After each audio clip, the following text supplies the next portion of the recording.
Sana no volume mo.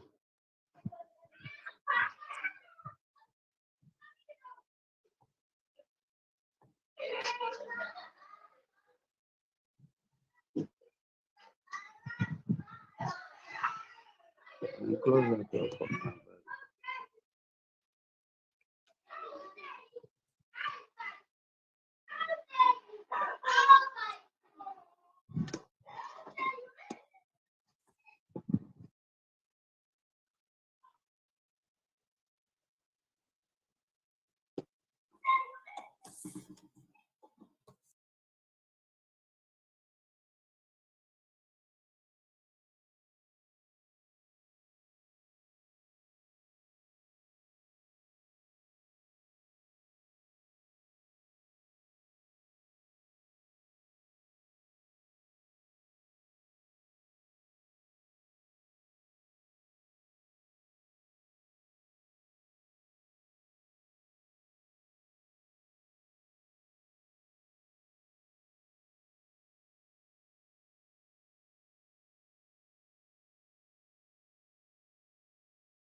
His volume is not coming.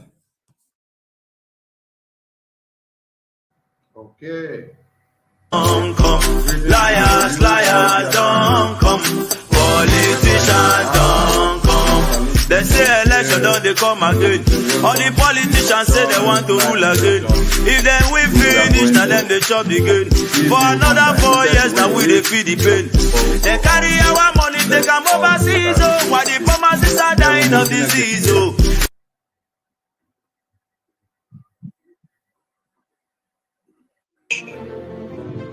Where we destroy everything, destroy everything. We need to force them. I said before, when we drive away the Fulani terrorists from the bushes, they will bring in their army. We will kill their army, they will start throwing bombs from the air. After that, they will leave us in. We're in a war. Everybody meant to get to the bush. And stop the advance of this army, or else they will kill you. Officers, you must move house, change your number, throw away your phone. Don't come. Liars, liars, don't come. Politicians. It's not going to kill you because Biafra is at hand. It's not going to kill you to be incommunicado, to go underground. We're in a war. Every frontline officer must go underground. I'm also announcing liars, liars, for the benefit of what we are doing. Every frontline officer. They say election don't they come again. All the politicians say they want to rule again. If then we finish, and then they chop the game. For another 4. Nobody should have your number. We are in a state of war. Every scientist, everybody must come out now to begin to prepare. We are going to dig our trenches. We are going to amass everything that we have built so far to prepare to repel the invaders. Do you know that people are being kidnapped in Aba by the Nigerian army sent to Sokoto? Let me state also categorically that IPOB worldwide is committed to the liberation of the land of Biafra from the shackles of tyranny. And we will not relent until a referendum is conducted. If you want us to do anything with you, if you want us to conduct any form of participation in whatever it is that you're doing, there must be a referendum to decide the quest for self-determination for Biafrans. That is our red line. It is not negotiable. Barrister, can we afford to take chances? No, that's what I'm saying. I say it's working. We can't afford it. Because that was how we lost the war. Ojukwu trusted Awolowo and released the idiot from the imbecile from Calabar prison. What did they do? When we captured Murtala Mohammed at Abagana, he said we should leave him to go. The idiot left. We should have killed them. And what should have been held down as a bargaining chip. Why did he trust Banjo to lead the assault, the march to Lagos? A Yoruba man, because we are trusting people. These were the mistakes we made. Regardless of who you are, if you're my father, my mother, my sibling, I don't care who you are. How many years of friendship is immaterial? Biafra is more important. If you err, you will be out. Completely out. There's no coming back. The only thing you will do out of jealousy and anger is to join the enemy, and I will welcome it. And we shall meet. And when the time comes, you will fall, as the enemies will fall. Igbo presidency is like the second Niger bridge. It will never be completed. Or maybe like Ogoni cleanup. They flagged it off the first time, second time, third time. I cannot guarantee you that any elections will hold anymore in our land. I don't know if we are suffering from politicians. I don't know where this disease is coming from. We must cure it. I want our enemies to understand how fanatical we are about this quest to liberate Biafra from the shackles of the iniquitous zoological republic. You need to understand this very clearly. We are not going to stop. We are not going back. I don't care what you say. It doesn't matter what your report says. I don't care the countries putting it together. It is irrelevant to me. What matters is the liberation of Biafra. Therefore, if Katuna Lang has any brain in her skull, if all those idiots encouraging the zoo to continue, if they have any brain in their skull, they will say, let us allow Biafra to go with their trouble, because I can assure you, as night follows day, that Biafra must come or we all die in the process. Do you know why? Because what we are looking for is what belongs to us. I am asking for something that I had before the white man came. White man is not God. He's not God. God is in heaven. I assure you, God Almighty is in heaven, and His will must be done upon our lives. They are not God. Nobody can create a country for me. I decide where I want to belong to. The people must decide if Nigeria is their country or not. Not a white man and a white woman. All these idiots suffering from inferiority complex. Shame on all of you. You are foolish. Useless black people, because of your stupidity. That is why Africa is being treated the way it is today, like a trash can, more or less. As Trump said, a shithole. A white man has no business creating country for me, because I am the kind, as a black man, I cannot go to Europe to create a country for them. Why then should I allow a white man and a drunken white woman to come to my land to create country for me? If you accept it, you are inferior. If you accept, I fall foul of what I say. If you people leave me to survive, then I know you are all fools.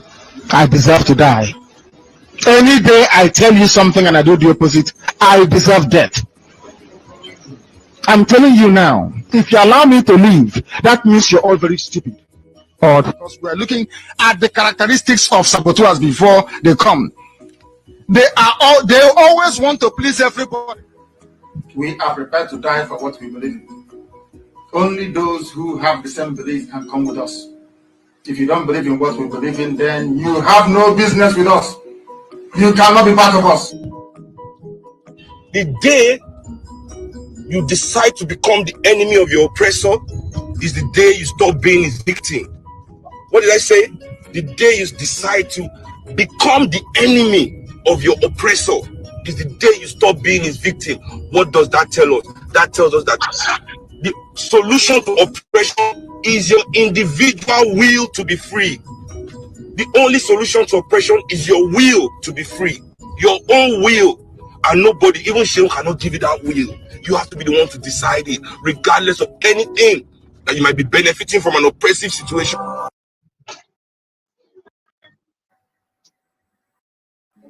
your will to be free is in your own hands. That is why we tell you that if you gave your governors the opportunity to be your governors, to be your senators, to be your paramount rulers, to be your councillors, and then they killed you and then they dumped your body in the Zoo River, what then happens when you give them the president? Where are you going to be? Where will your families be when they kill them this time? Because it's not just about who becomes the president that is the issue. It is about the security of lives and properties of human beings. We are fighting to liberate ourselves and to live one Nigeria so that we can see people live and remain useful. Because a lot of people have become useless under one Nigeria. So on this very note, we welcome you all. I'm going to pass the mic to my comrade to introduce themselves. And as you all know, my name on the screen is Akarawa Soni from my end. I salute you all and thank you for joining us. So the mic comes to Mazi Odinkemwa, grace the house. Thank you.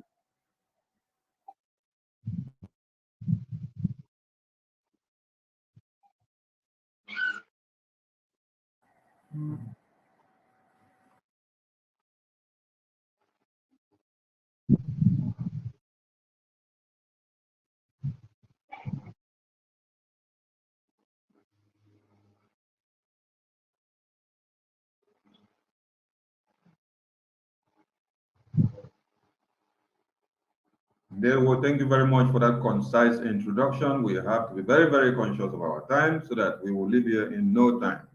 Mazi Okonkwo, the mic is yours now. Wajineka, I salute you all the way from here. And I want to extend my greetings to all Biafrans watching us on this live broadcast. I want to assure every one of us that are watching us here tonight, what you can do for us is to just click the button and like this page, and many other people will be getting it. Let us, all of us know our leader is Mazi Nnamdi Kanu. Mazi Nnamdi Kanu is the only incorruptible leader of the indigenous people of Biafra. I want to thank everyone here tonight, and I will tell you, it is going to be a wonderful broadcast. You're all welcome. Come with your pen and paper, and the Lamajiris with their shock and their slates. Thank you. God bless you. Thank you very much.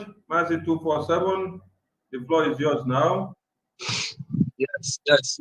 People, my people, we are welcome. Bring greetings from God Almighty, and we don't come again with one mind, one heart, one soul. We are one family.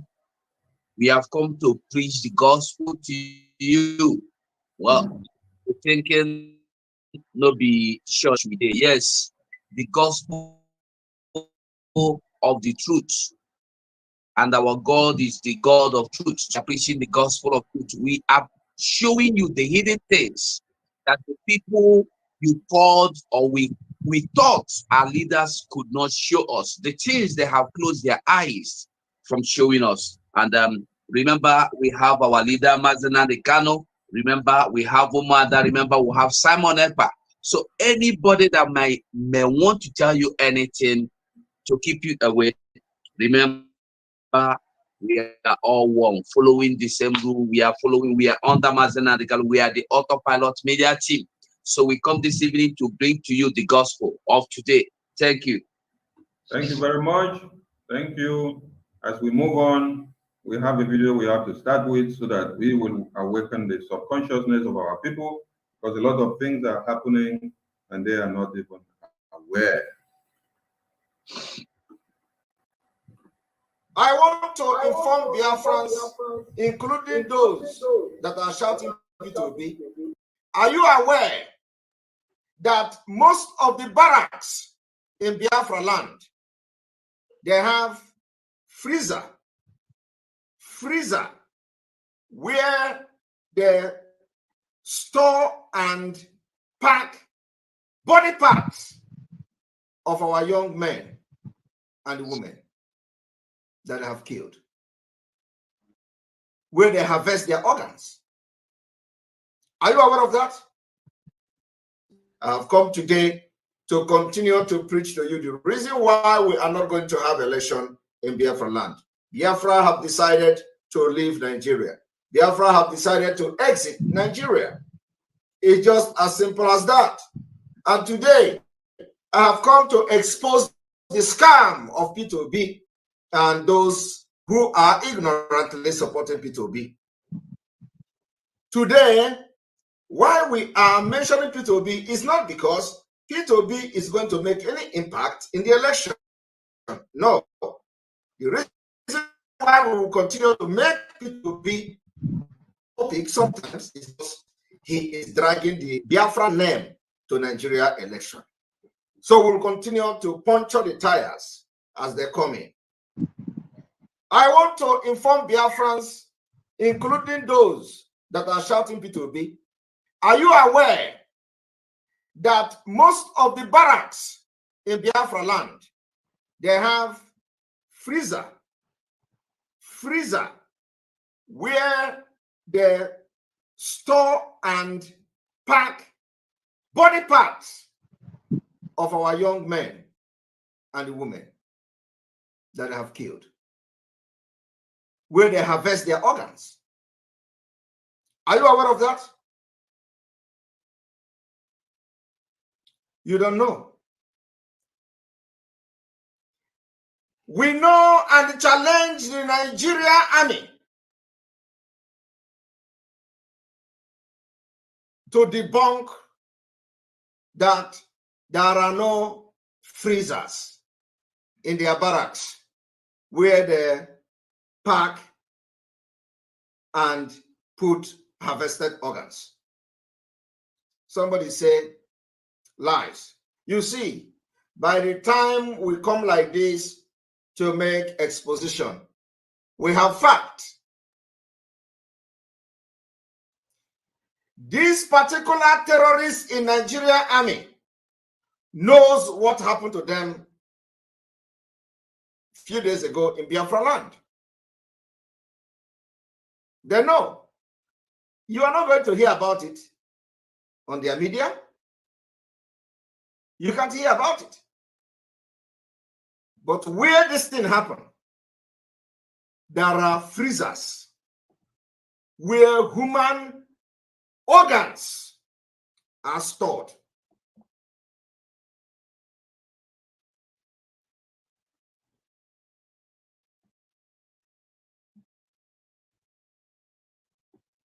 You don't know about that.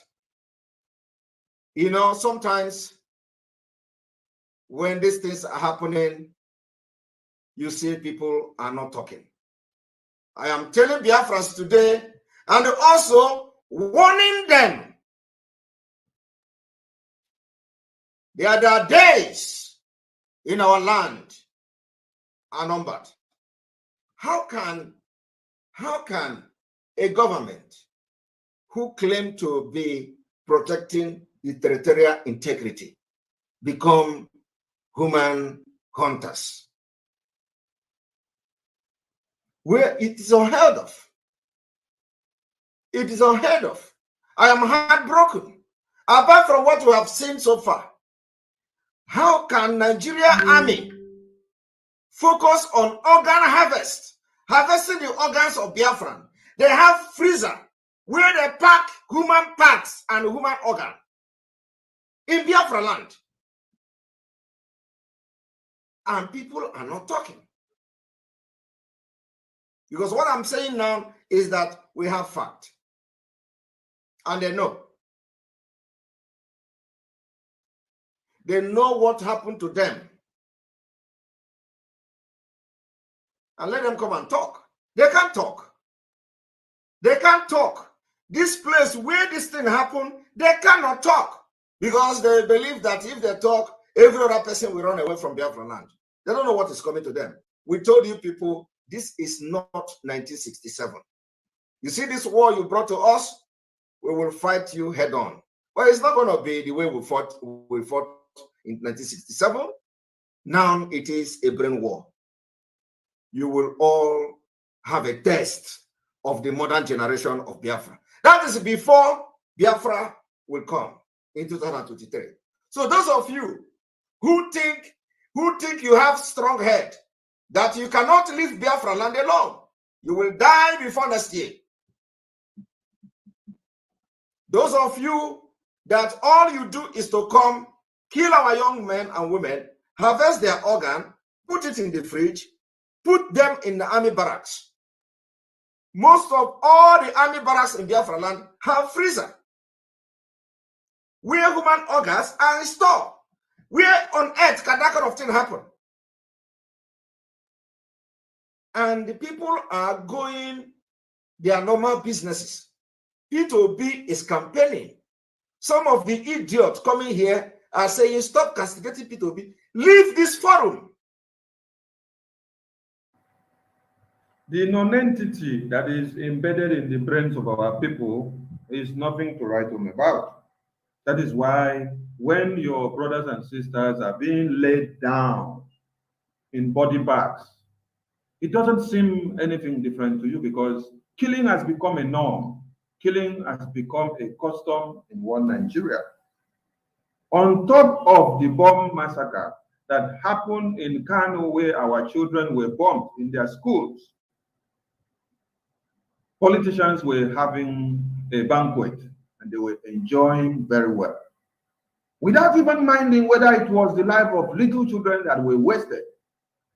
When something like that happened in America, the president of America then stopped the international meeting that he was having and then went down to where there was disaster. How many head that president get? How many brains those people get? When we tell you that 2023, Peter Obi or Atiku or Jagaban or Kwankosho is not the issue, you need to understand. Your brothers and sisters' dead bodies are deposited in freezers inside the barracks. These are the issues we want you to understand. When you know what is actually happening, then it will awaken your brain for you to wake up and understand the need to quench this your ugly nature of running after 2023. Because you don't know who will be the next to die. Mazio Dinkemwa, the mic is yours to comment on this very issue of Biafrans' dead bodies being deposited in deep freezers in the barracks in Biafra land.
as the subsequent speakers who speak, that also reminds me, though we are not dedicating this broadcast to Ike Kweremadu, but all this also connects a dot back to Ike Kweremadu.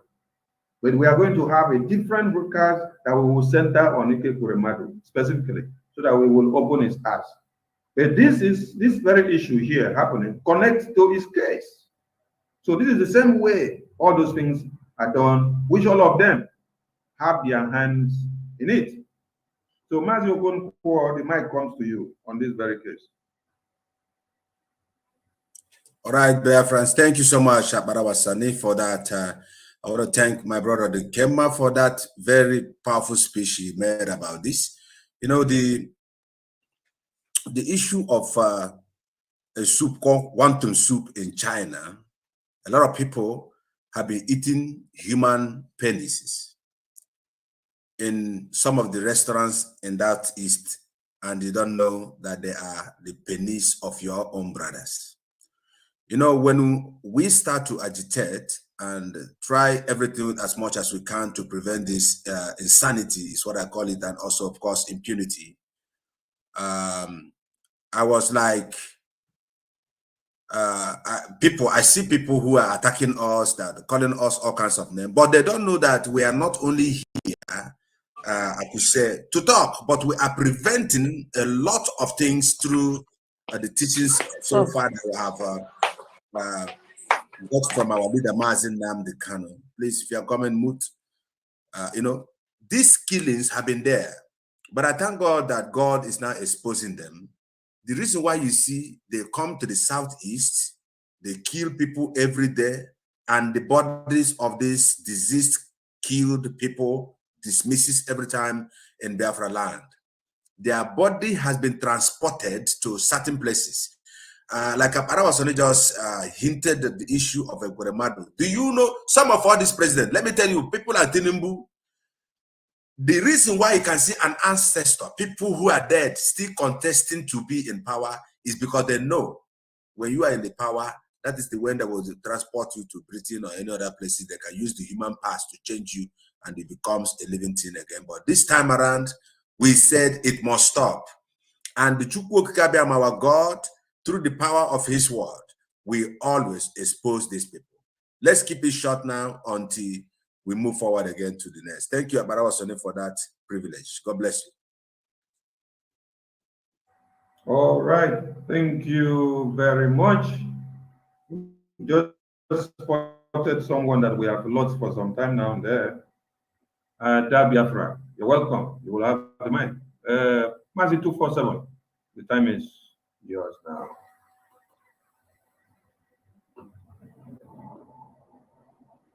We know they hear you. Unmute yourself. Okay. Okay. You're back. You know, say this thing well now they do no you both in, you know, I not understand that well. Anyway, the thing will happen be say before Simon Ekpa comes online and they tell you anything that he have the proof. My brother, my sister, no there Simon though, because for him to tell you anything like this, he is sure to show you the film. You know, Simon go put the film for you, you go watch him. Like I said before, if you remember when the issue of Olali Utu came out, people were saying, yeah. He put the cinema phone on a watch him. Everybody go keep quiet. And when the other one talk, he put where the gigolo for Bikubana with a girl, Reverend Father, doing a Mawanda everything jaga for Bikubana. Without the Reverend Father clothes. That one keep quiet. So before someone will come online with this kind of thing, telling you we have evidence, daring you to debunk it, my people, this one a big proof. Anyway, what I will say is that our people, we should not keep blind eyes to this kind of things, or we should not shut our ears to news like this because they are real. You will ask yourself, why is it that the people they have taken away after 2 years, 3 years, nobody hear about them, no judgment. They were not taken to court. You have not heard from them. You ask police today, they will, whether they will tell you they have taken them to Abuja. You go to Abuja, they will tell you, they will call you, they will never give you information. These people has been killed, their body harvested. Like you see, something happened, and they, everything go together as if they plan them. So something happened, we carry something, enter into the barrack, and the something can expose some secret. So we must know that this time around, we are no longer joking, because when you joke with anything, that thing will joke with you.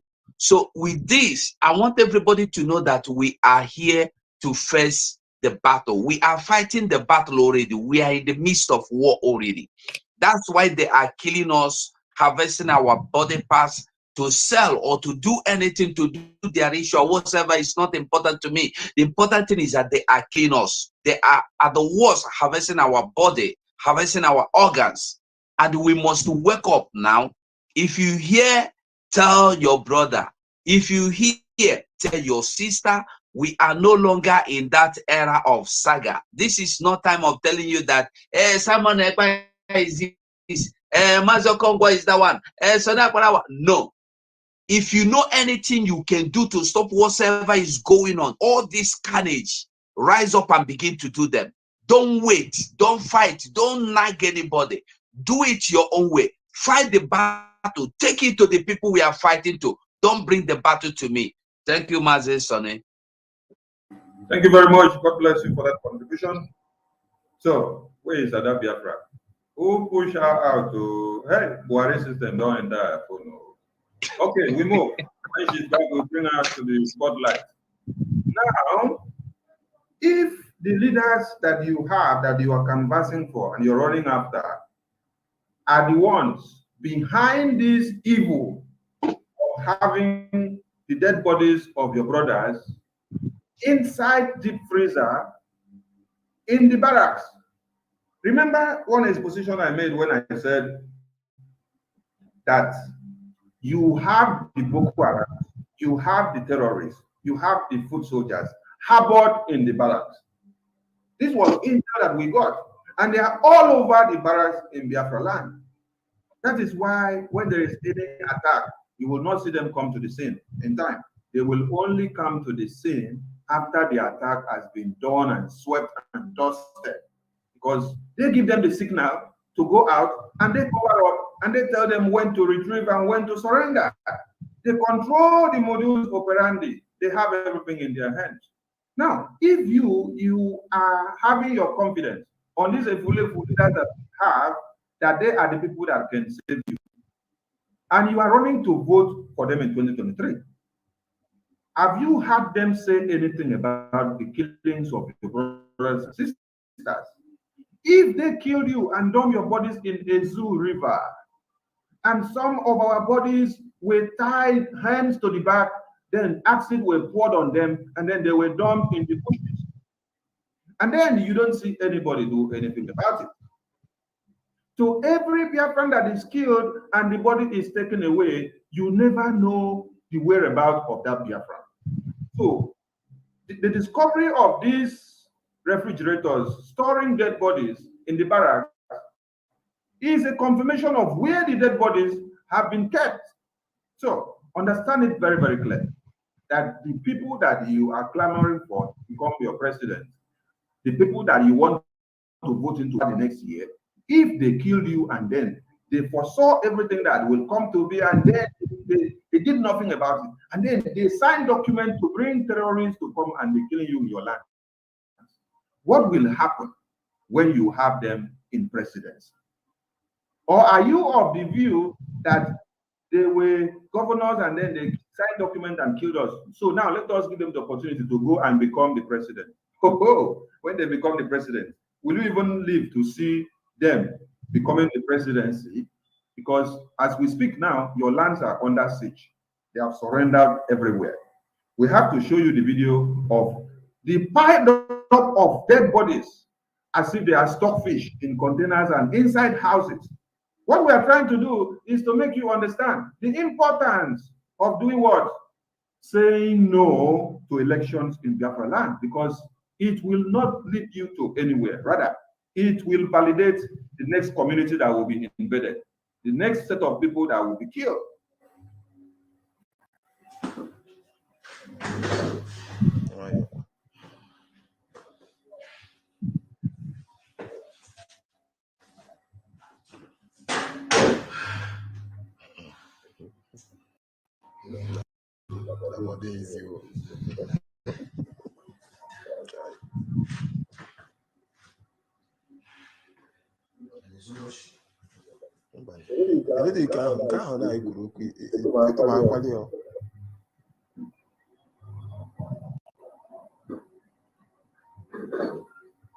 The video you are seeing on the screen is where dead bodies of human beings are being stored. And this is in nowhere than where? In Biafra land. This is happening either in Biafra land and also in northern part. Okay, this person that was opening this place now was speaking our own language. So this invariably is in our lands.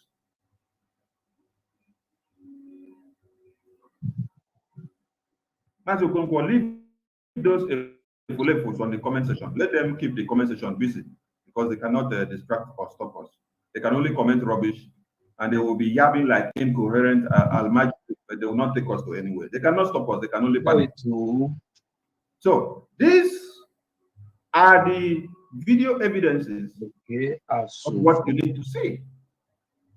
If you claim that these videos are not real, let me show you the side where you will see a fresh body that has not yet been totally dried up. Wait, you're going to see it. Just watch.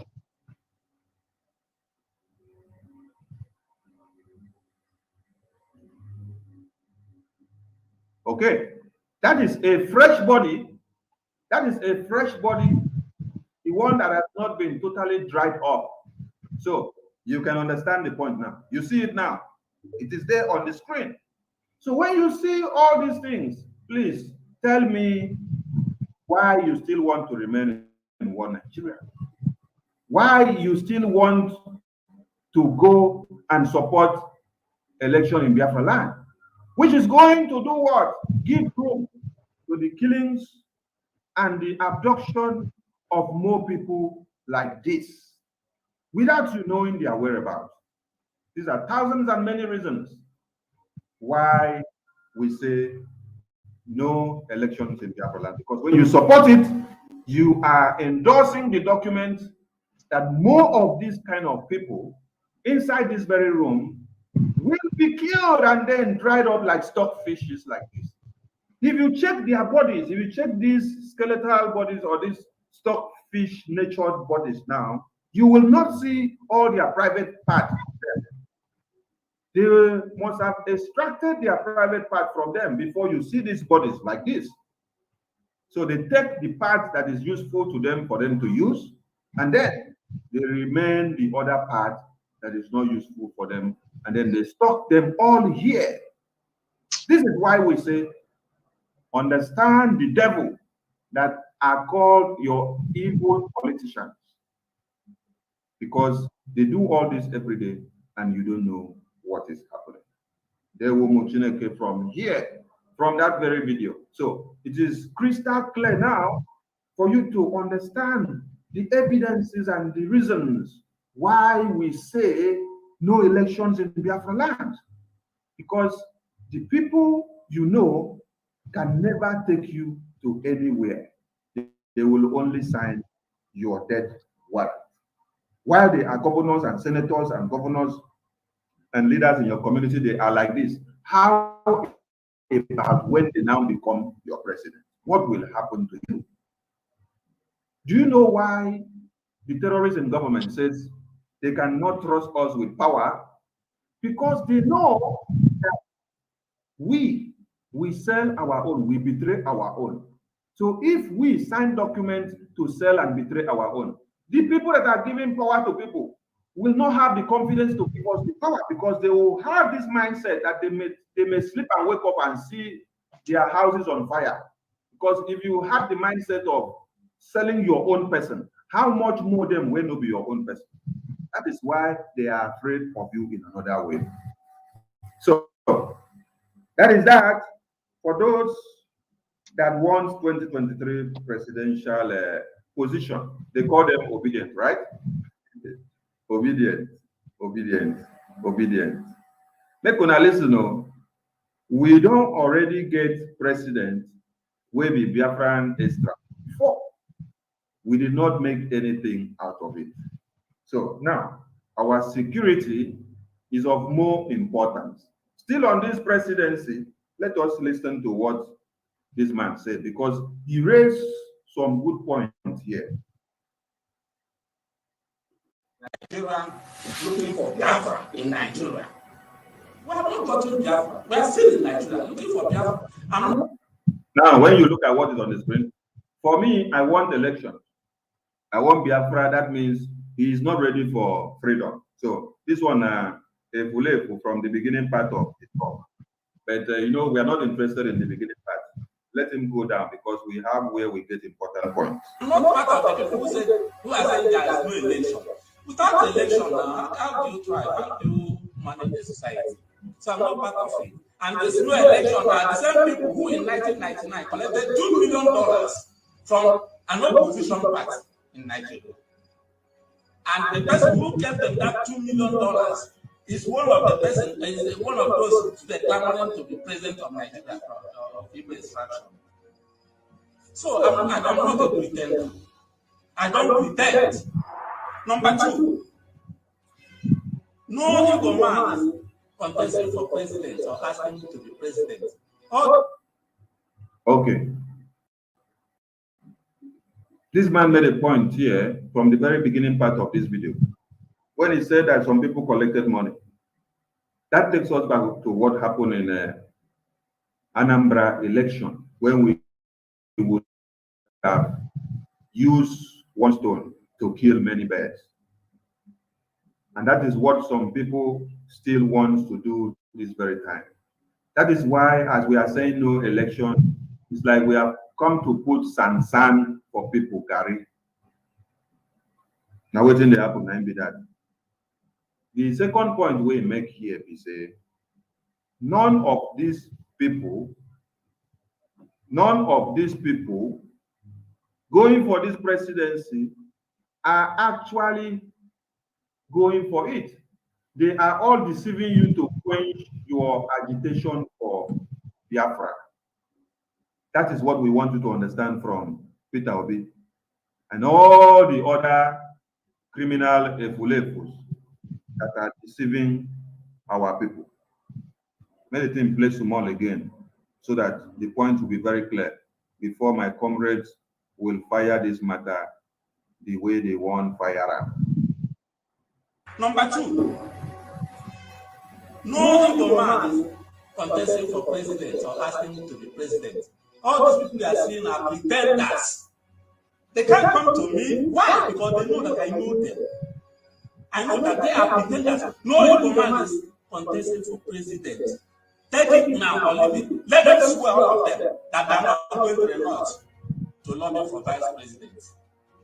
People have called me from the north, telling me, even Igbos, that what they are discovering now, that those who are currently saying they want to be president from Igbo land are the ones asking to be given vice presidential slots. I laugh and ask them, I know them. So none of them, I swear, none of these people you are supporting today to be president is actually angling for presidency. They are all looking for vice president. All of them from A to Z, I challenge them. They are pretenders. They can fool you. They can't fool me. I have been around for over 20 years.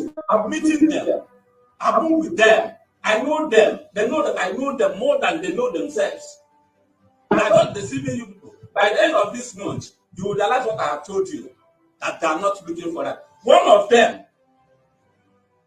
when a Northerner, the other day, was declaring for the 2023 election to be president. One of them went to him, went to his declaration, And they even said that the person who is his boss. I don't want to mention them, but you know them.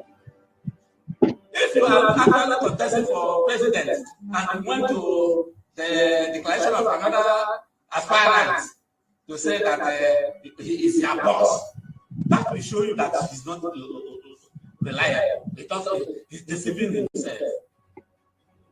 So I can't follow such people. I can't follow such people. They are just maneuvering your people. I've been with them.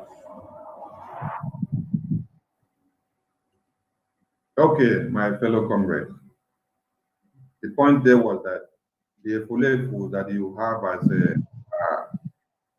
leaders in the East, that they are all deceiving us, and it is in line with the mandate that has been spelled out in the 2023. That is why you have Peter Obi in the system to come and deceive everybody into believing that they are actually going for the presidency. After this man made this video, you saw that the presidential primaries that were led, all of them sold their vote to Northerners and collected money. These are people that say they want to go and represent you. Then, Peter Obi now went to 10 Downing Street in UK, had a meeting with Boris Johnson and the officials there, the same place that Buhari went in 2015, had a meeting and then came back and had the mandate. When he came back, he decamped from PDP. The next thing was that EFCC went after him. The next thing was that you saw him went and picked the ticket of Labour Party to prove a point and to continue the deception. So this man here actually understands them and know them because they have been working together. They are the ones collecting money from the politicians. They are the ones continuing to drag us backward as we are trying to go. So I want you guys to use this man's point of context to escalate on the deception of the politicians that we have that are using Biafra to deceive people and to collect money. Because all of them are using the opportunity of MNK in detention to be collecting money now. Mazi Okonkwo, the mic comes to you, please. Yes, Biafrans and lovers of freedom, I thank you so much. Mazi Sani, thank you for this clip you just played in order for us to bring our mind back to who those people is. Like as you have said, Wazirike, before he chose Bello, this man Wazirike, the truth is coming out. They know who the Southeast leaders, both their governors, their politicians, who they are. Every one of them are jumping up and down, talking about P2B. The issue is this: if P2B is a Biafran, we will vote him. If he's a member of IPOB and we get Biafra, then we can be able to vote for anybody of our choice. But now we stand on what we say, that there's no election on Biafra land, because before this time, many prophets have told, I could say, the zoo government that these people that are marginalizing, there is a time there will be no space again for us to say, oh, let us dialogue or let us make peace. Ojuku tried it in Aburi Accord, they failed. Now people, some of the people who knows us, they bully us, they say a lot of things. This is a time of P2B, we let the rain to fall, P2B is going to do this. This is the same way also we are vibrating during the time when Jonathan was there. They say, yeah, it's in the middle of the Southeast. He's our brother. He's our brother. But the same people always let you know that they don't belong to you. Where are all these people that you are voting before they cut off your penis, transporting your penis and all your bodies to make Morocco in China? That is the issue. So any man, see, Wazirike, let me say, I think this is the first time that Wazirike have said truth since he was born. Make I put it that way. For him to stand up and declare that he knew these Igbo people, let me tell you, P2P will be more dangerous than people than this Buhari you said. I was arguing with one of my brother yesterday. I said to him, "You are shouting P2B, shouting P2B. P2B is a good man on individual basis. He is a good person.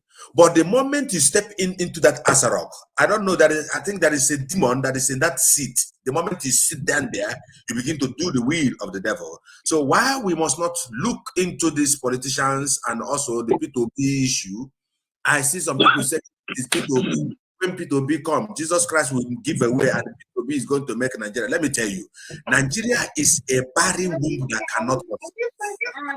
And what we are doing is that we are not instigating no war. We know our right on, I could say, our civil rights and also our judicial rights, that we want to secede from all the kind of marginalization that are taking place in us. Look at our brothers and sisters being killed. The body you just show, that particular point you show, that body is very fresh.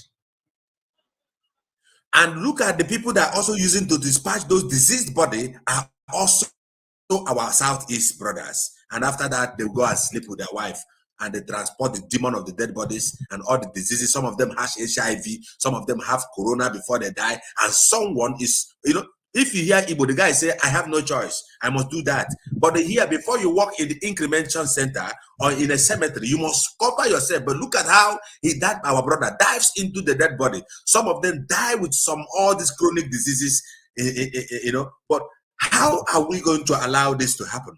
Look at how body of human being. This is a trauma in a secular world. So we must not allow election to go.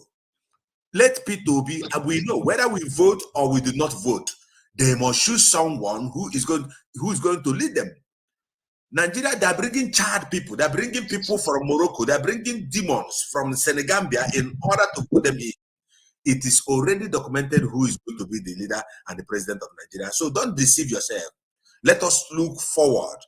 Let us look forward and demand for the freedom of Biafra. P2B is talking about mathematics, but he's not talking about the security of the people. Only what they know is how to convert money, covetousness. That is what they know. How many times have they talked about insecurity from the southeast and also to the south? We are being killed every day. We don't want these old men to come and rule us. So say P2B is a young man. How old is he? God bless you, Sonny. Let's move forward, and I pass the mic to you back. Thank you. God bless you. Thank you very much. Mazi 247, the mic is yours, please. Thank you very much. Well, P2B,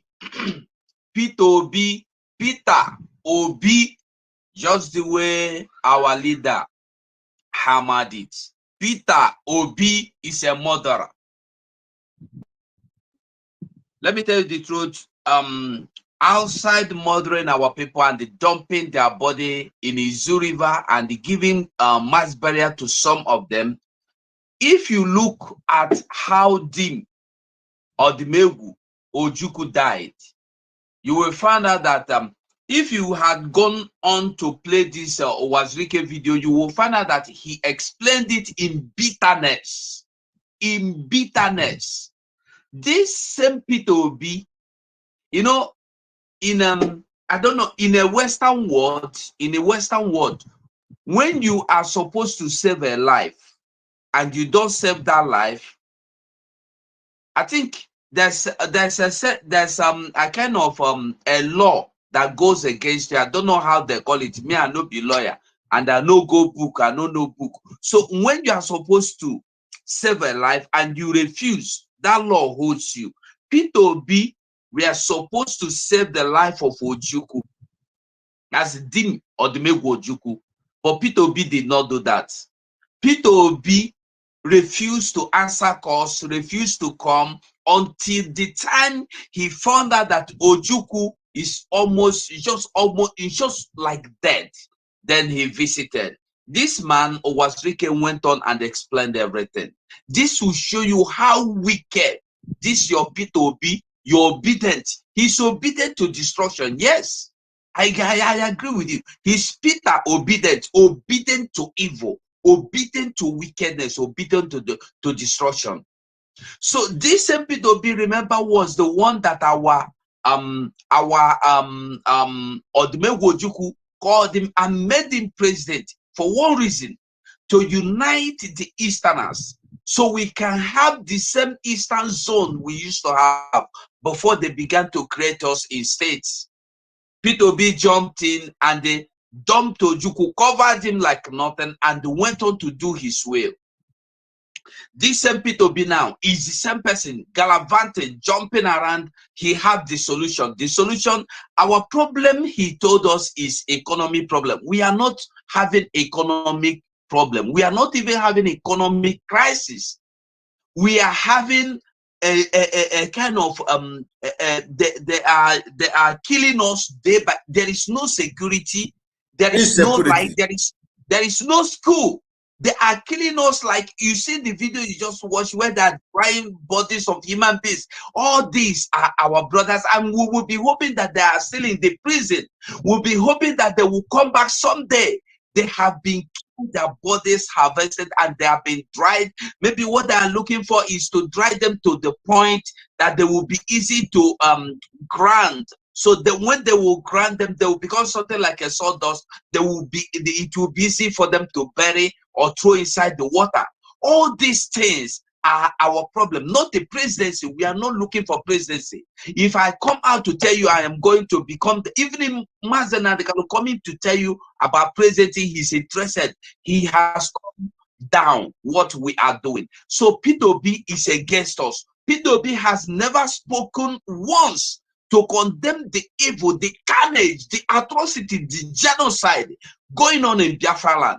How is this kind of person going to defend your interest?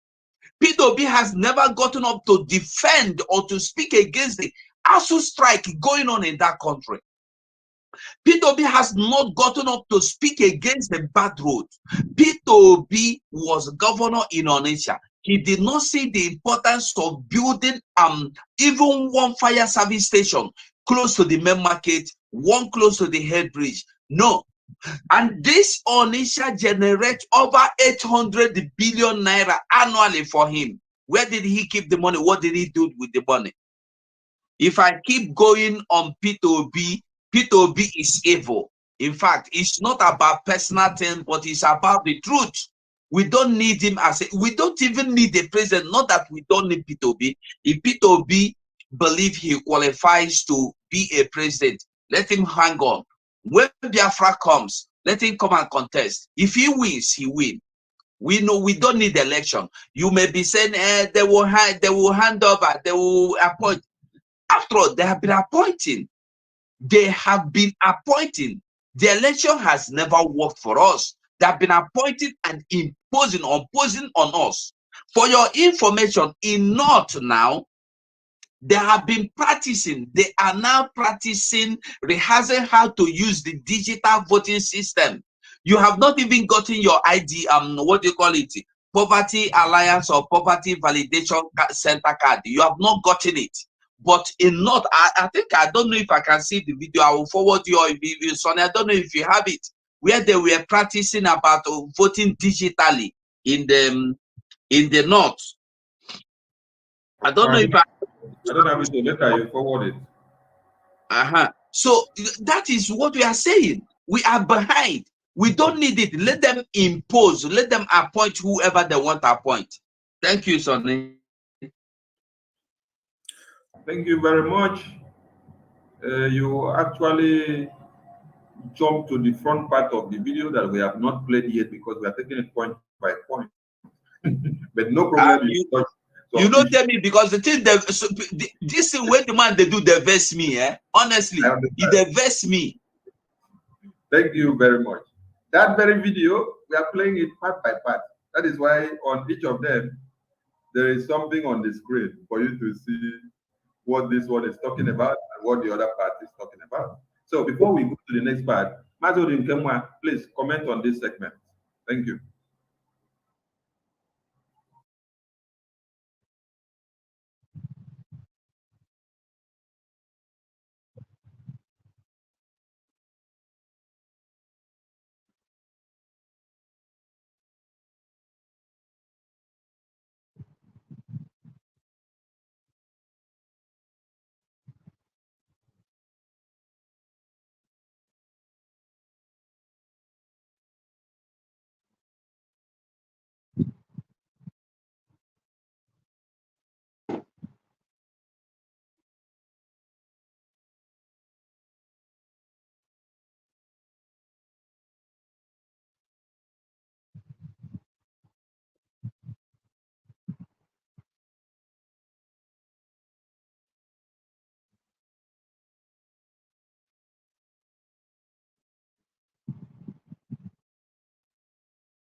Mazi,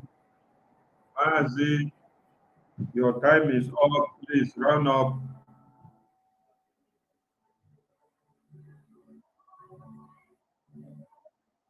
Yeah, please, we have to be concise about our time. Thank you very much. On the Gemma, the verse. If you live on the Gemma today, you don't go finish the verse. That may be the work.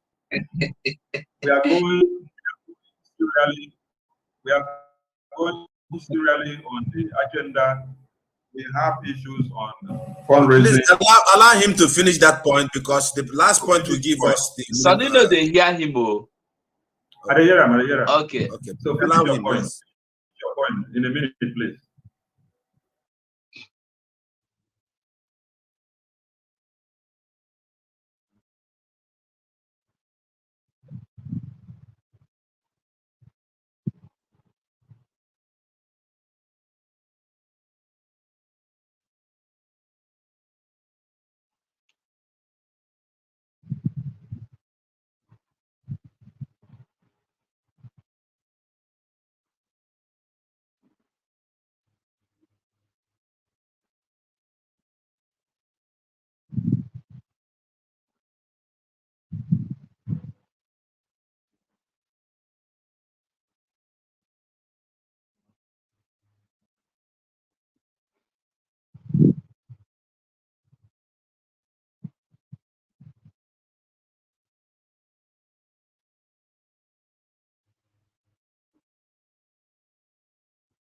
Thank you. I think you're not observing from your studio, because we signaled you before now that your time is going hectic.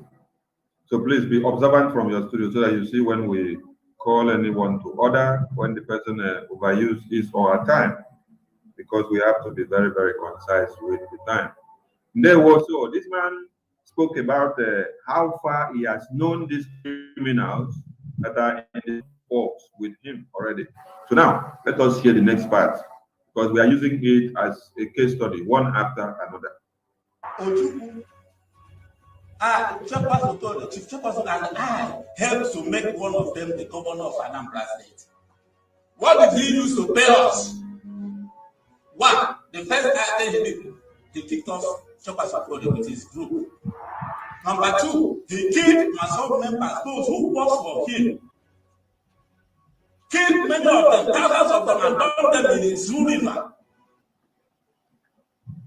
Okay, kill them and dump them in Ezu River. That was the goodness of Peter Obi. It's not only Peter Obi. So let it not seem as if we are only here for Peter Obi. Those dead bodies that we showed you before inside those rooms that were piled up like a stockfish. Those are the governors and rulers that are still leading us in power. So the atrocities of the politicians that we have in the East, it cannot be over-measured, because they took plenty. That is why we tell you, they supported him. They supported him. Look at it. They supported him. Ojukwu, who was our Biafran warlord, was also betrayed. Still by them. The second one was that they killed Biafran agitators in cold blood and dumped their dead bodies in Ezu River. You want to go and put them in power. They killed you like this. They dumped the body in Ezu River. They were not president. What will now happen when they now becomes the president? What will be your fate? That is the point you need to understand.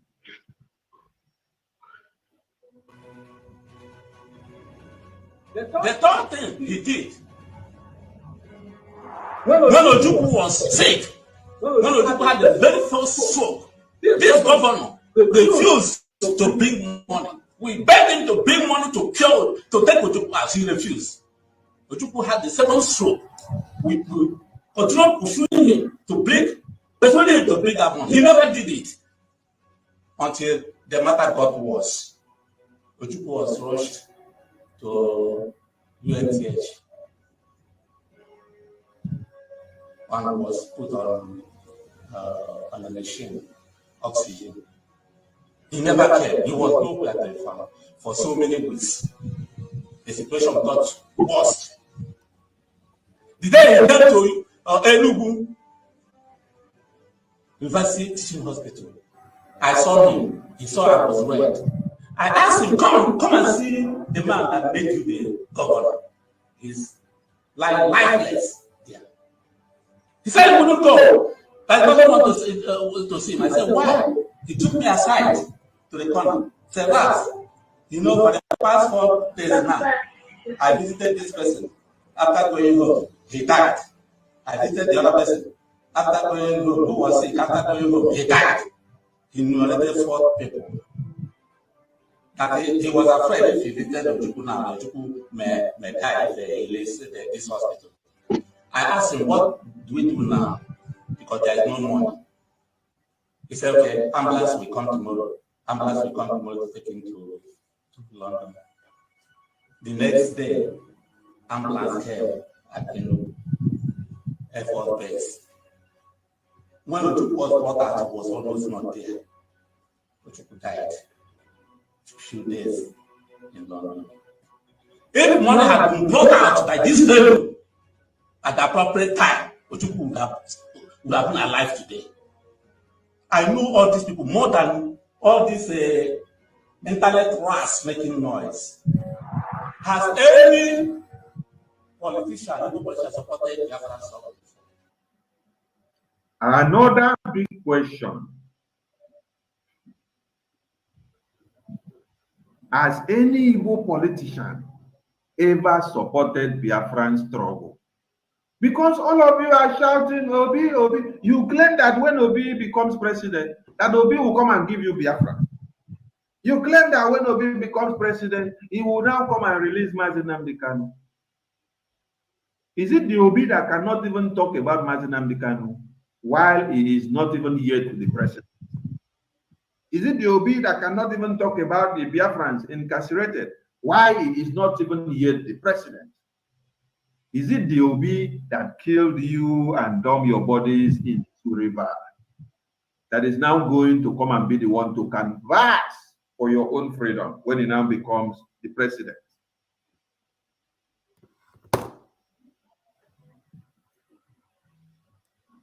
Has any of them supported the Biafran struggle before is the question. Because you have to look at what somebody has done, then you will now be able to understand what he or she might likely become when you give him the opportunity in power. Just look at the Buhari. Buhari in 1978 and Buhari in the 70s. Buhari that took part in the Biafran massacre, which they called war. Buhari that still took part in the coup that was carried out in the 70s. The same Buhari now that still came back to lead you people in one Nigeria. When you look at the antecedent of Buhari, you see that Buhari has only given you people what Buhari implies, because Buhari implies disaster. That is what Buhari implies. So when you now run after the 2023 presidency and aspirant of our own extraction, we are asking you, has any politician of our own extract ever supported the Biafran struggle? See it on the screen. If you are not getting my voice very well, look at the screen and see it.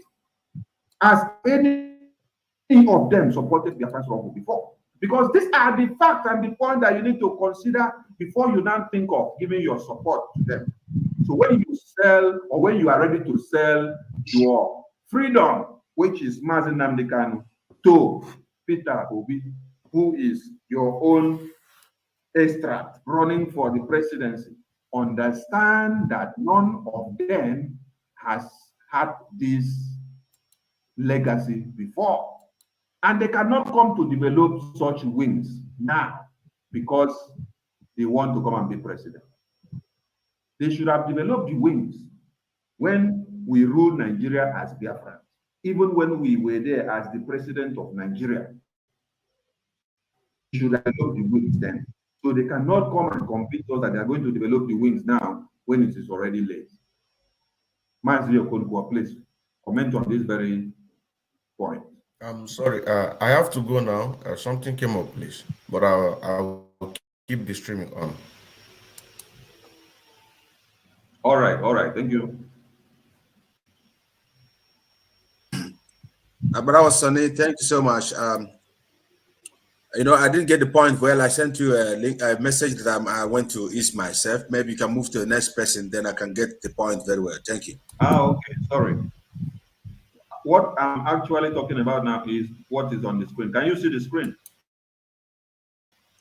Yeah, of course. Okay. Has any of our politicians ever supported the Biafran struggle? So ponder on it while the mic will come back to you. For now, we will give the mic to Mazi 247. Whoa. That's something my mom used to tell me when I was a little boy. She used to say that the food give you spoon, and with the spoon you look at enter your eye because it's too small. If they put them for biggest bowl give you that same food and the same thing, nothing add inside. So make enter your eyes. We have been fooled for several years. We must not be fooled again. Who no like you? Say get what that music where they sing. Now who be my girlfriend when I no get anything? Now where I get something, I be my me I know. So politicians we know in Nigeria are not after you. They are not interested in what is happening to us. They are only interested in their pockets. That's the same thing with these pastors where you see everywhere. All of them, they fall under the same umbrella. They are not interested in what happens to you, what happens to your land, what happens to your children's education. They can never speak of Biafra. They will only speak of votes, presidency, holololo. And once they get what they want, forget. You are nothing but they can come to your house, so follow you, talk, laugh, eat that your dating food, you sit in that your dating house. But once you whether you can't, and let me tell you one other thing, your vote is irrelevant. They only want you to participate so that the world will know, yes, in Imo State, they participated. In Anambra State, they participated. That's the only thing they want. Not that they need that your particular poverty validation center card. No. It's just your presence they need to validate their evil. So you going to vote, like Odengama said before, is like hitting sledgehammer on the head of every Biafran. You going to, or even thinking of voting is like going back into the pit of hell after being rescued, after being pulled out.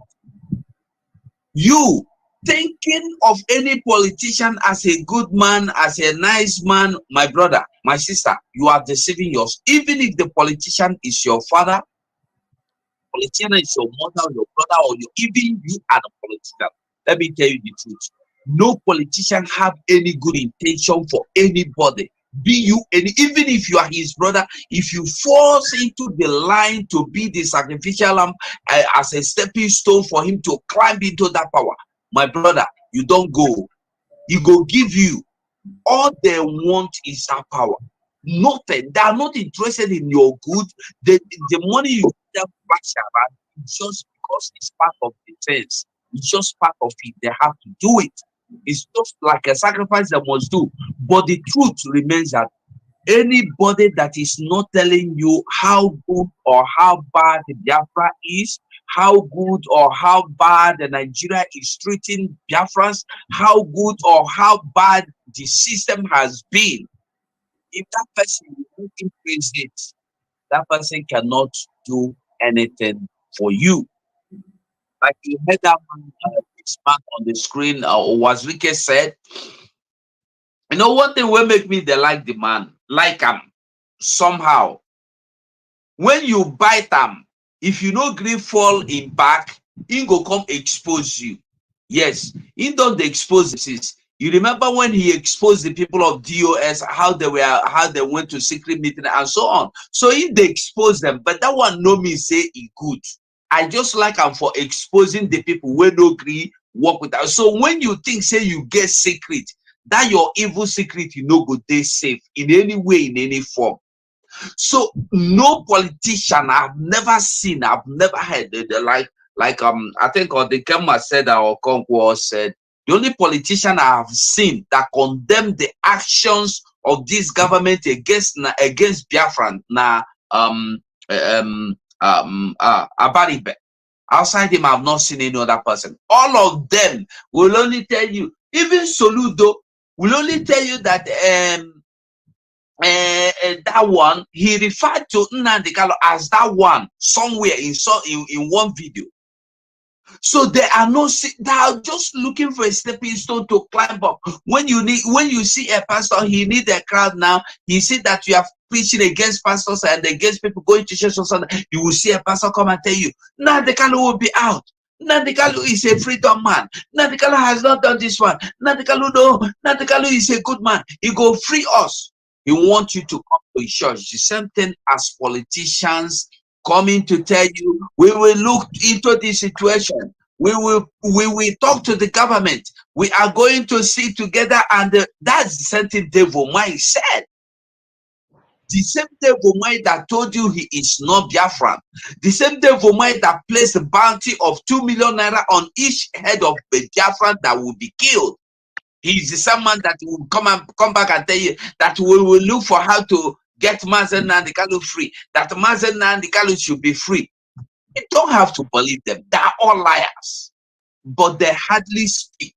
And when they tell you, whenever they tell you that about Biafra or about the evil going on in our land, no believe them, no follow them, no greet them. I rest my case. Thank you. No, thank you. Next time I will cut 1 minute from off for your time. But thank you that you spelled it all out. Okay, let us recommend someone that dropped a super chat on a 247 channel. Ada on my platform. Yeah. Ada Ono, thank you very much for your super chat on 247. We appreciate.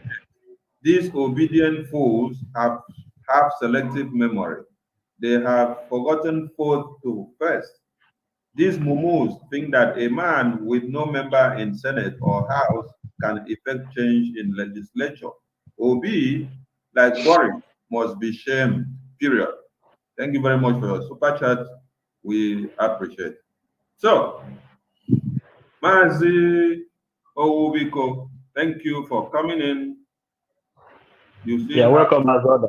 You still have to pay us fine later for coming very late. yeah. yeah, there is every time there is forgiveness. Well, Also, I thank you, 247. I greet you all. Yeah, so please, as you just come in, hit on this very matter here on the screen.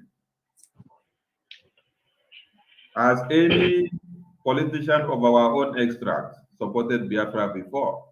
So that for the people that are running after obedience, they should understand that the antecedents of these people were never good for anything, so it will not make anything better. The mic is yours.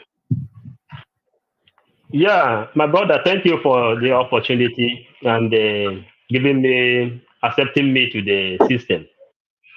You know, our ideologies differs.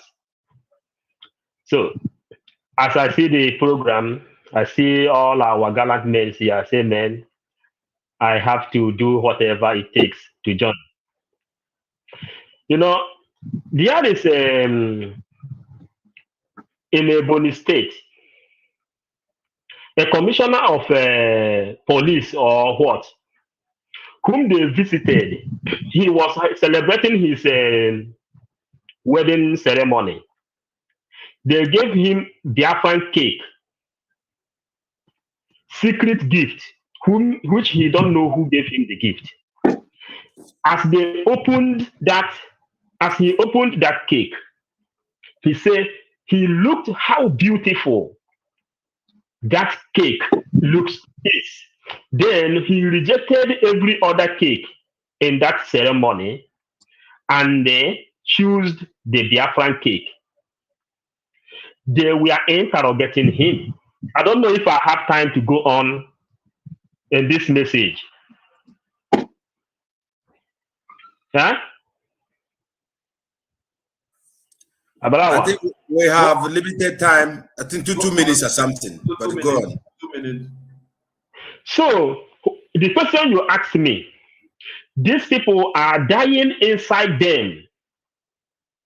All of them, they need Biafra.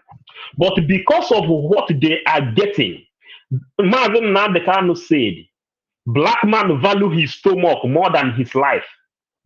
The reality is this, that these people need Biafra more than every other person. But because of their stomach, they don't want to speak out loud.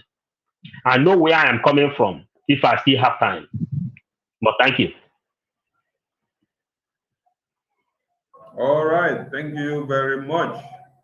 We gathered that point and the fact that you have dropped. I was even looking for that photo because I had it in my PC to see if I could put the photo on the screen. Where can I send it to you? Yeah, you can forward it to me because I can't lay my hands on it. Where Biafran couples had their, I think the man was working in one of the whether governmental sector. They now use a cake. Austin, I will send it to you because I don't think I have his number. He is a publicity secretary, PDP. Okay. So it's PDP publicity secretary. He used Biafran color for the cake. And they were now interrogating him why he must use Biafran color for his cake. Oh my God. Wala day. That is one thing for Wala day. Mazo, please, the mic is yours.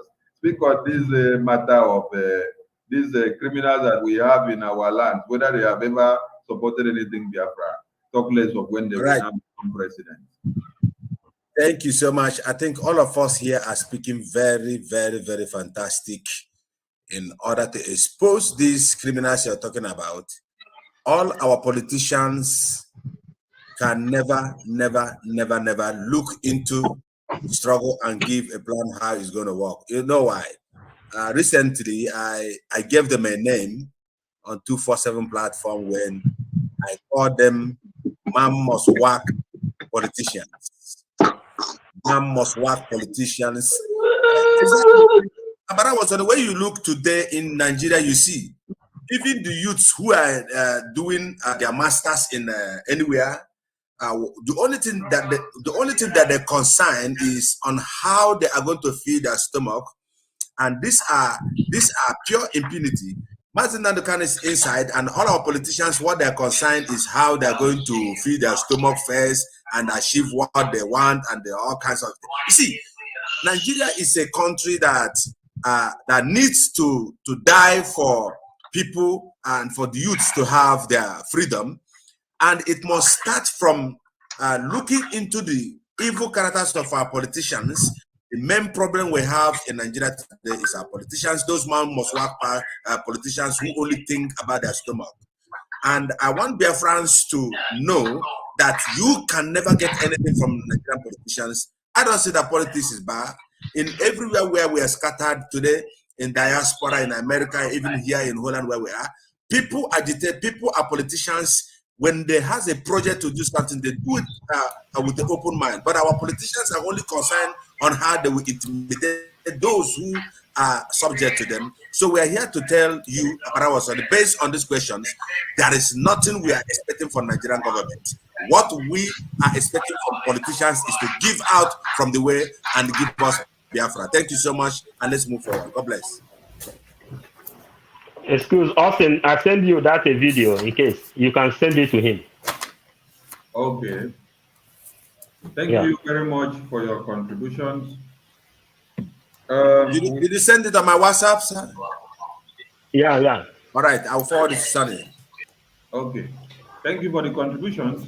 We've spoken on the security of our people, depending on how our Efulefu leaders cannot secure the land and how they will fail us when they will come in. So there is no need of going to try another one Nigeria time to be able to kill our people, because what we do in one Nigeria is that we keep on trying to see that it will work at the expense of people's lives.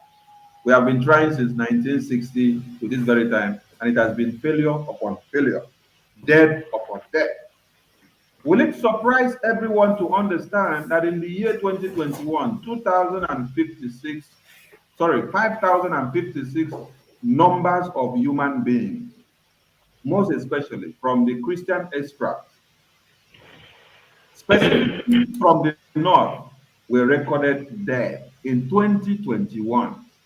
Though the statistics is not 100% accurate, because in one Nigeria, when they tell you 5,000, you must multiply it by 10, because they have no database system.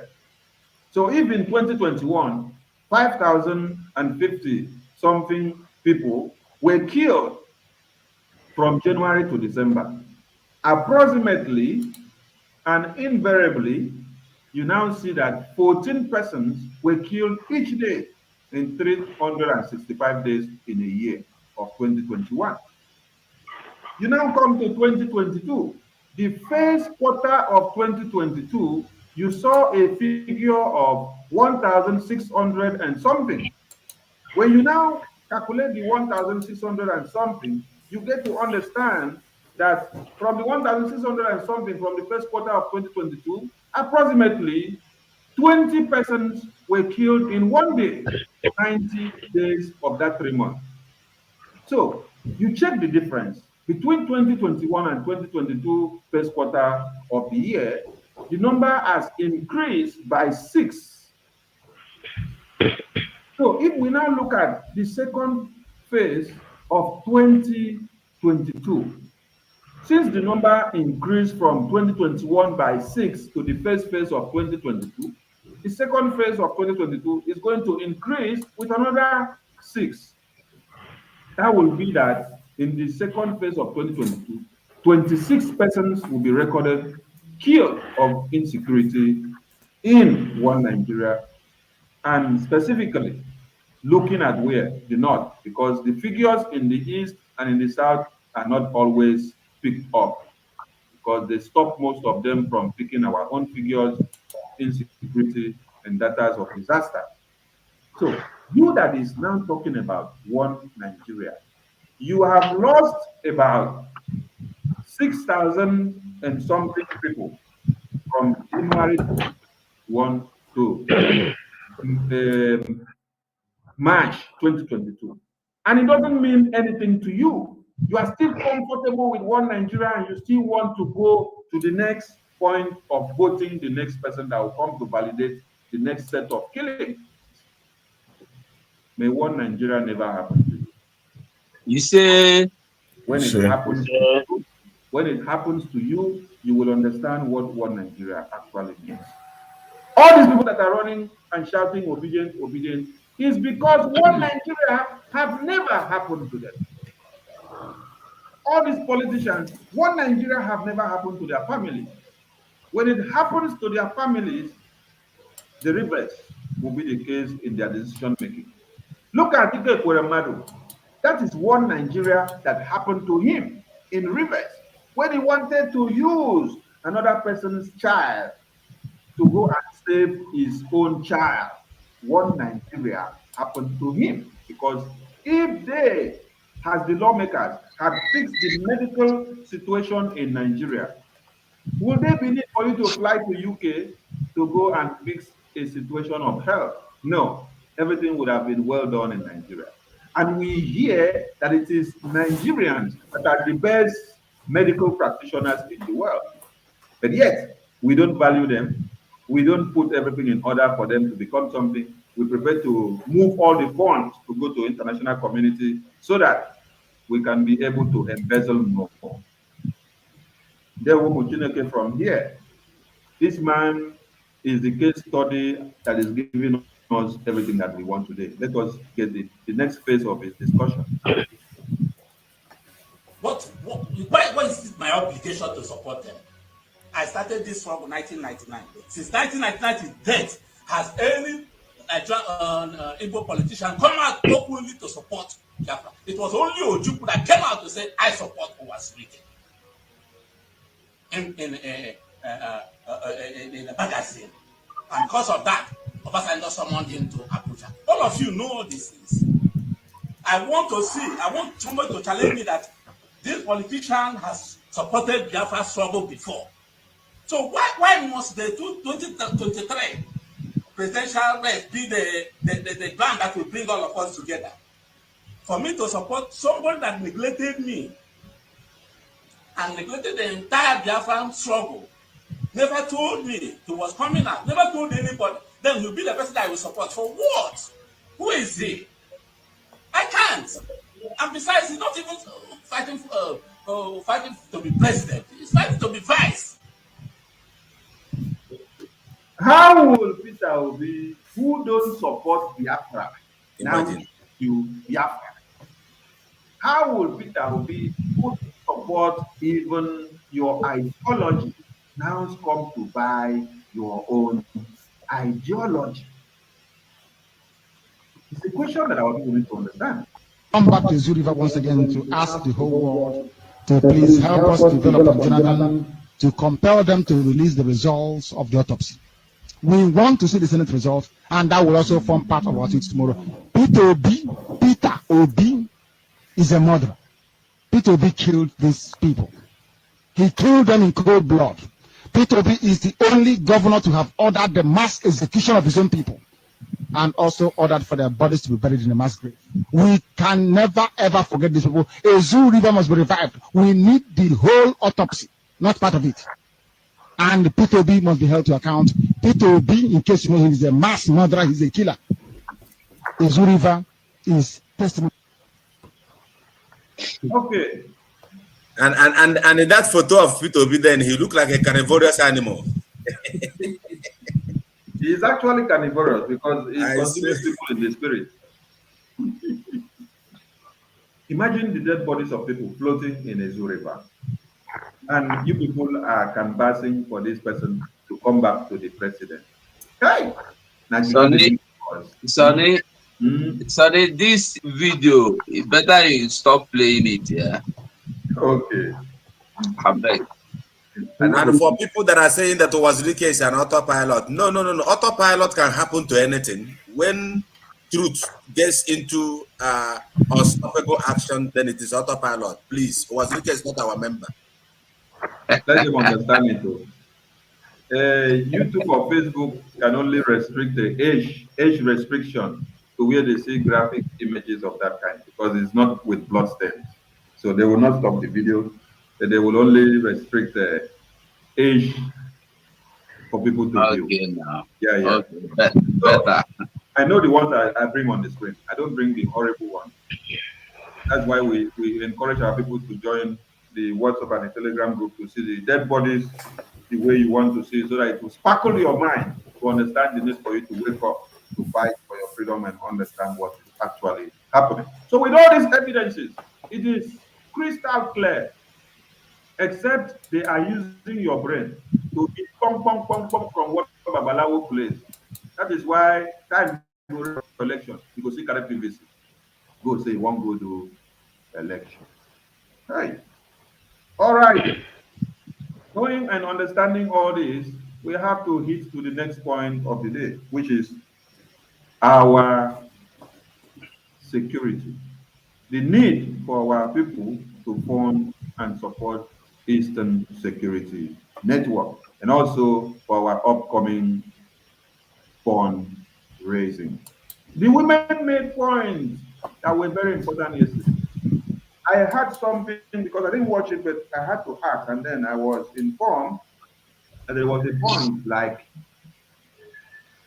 we are very disappointed of our people back home, that we are fighting tooth and nail to make sure that we harness our freedom and then spend any dime that we have, buy every weapon that we have, see that our land is secure.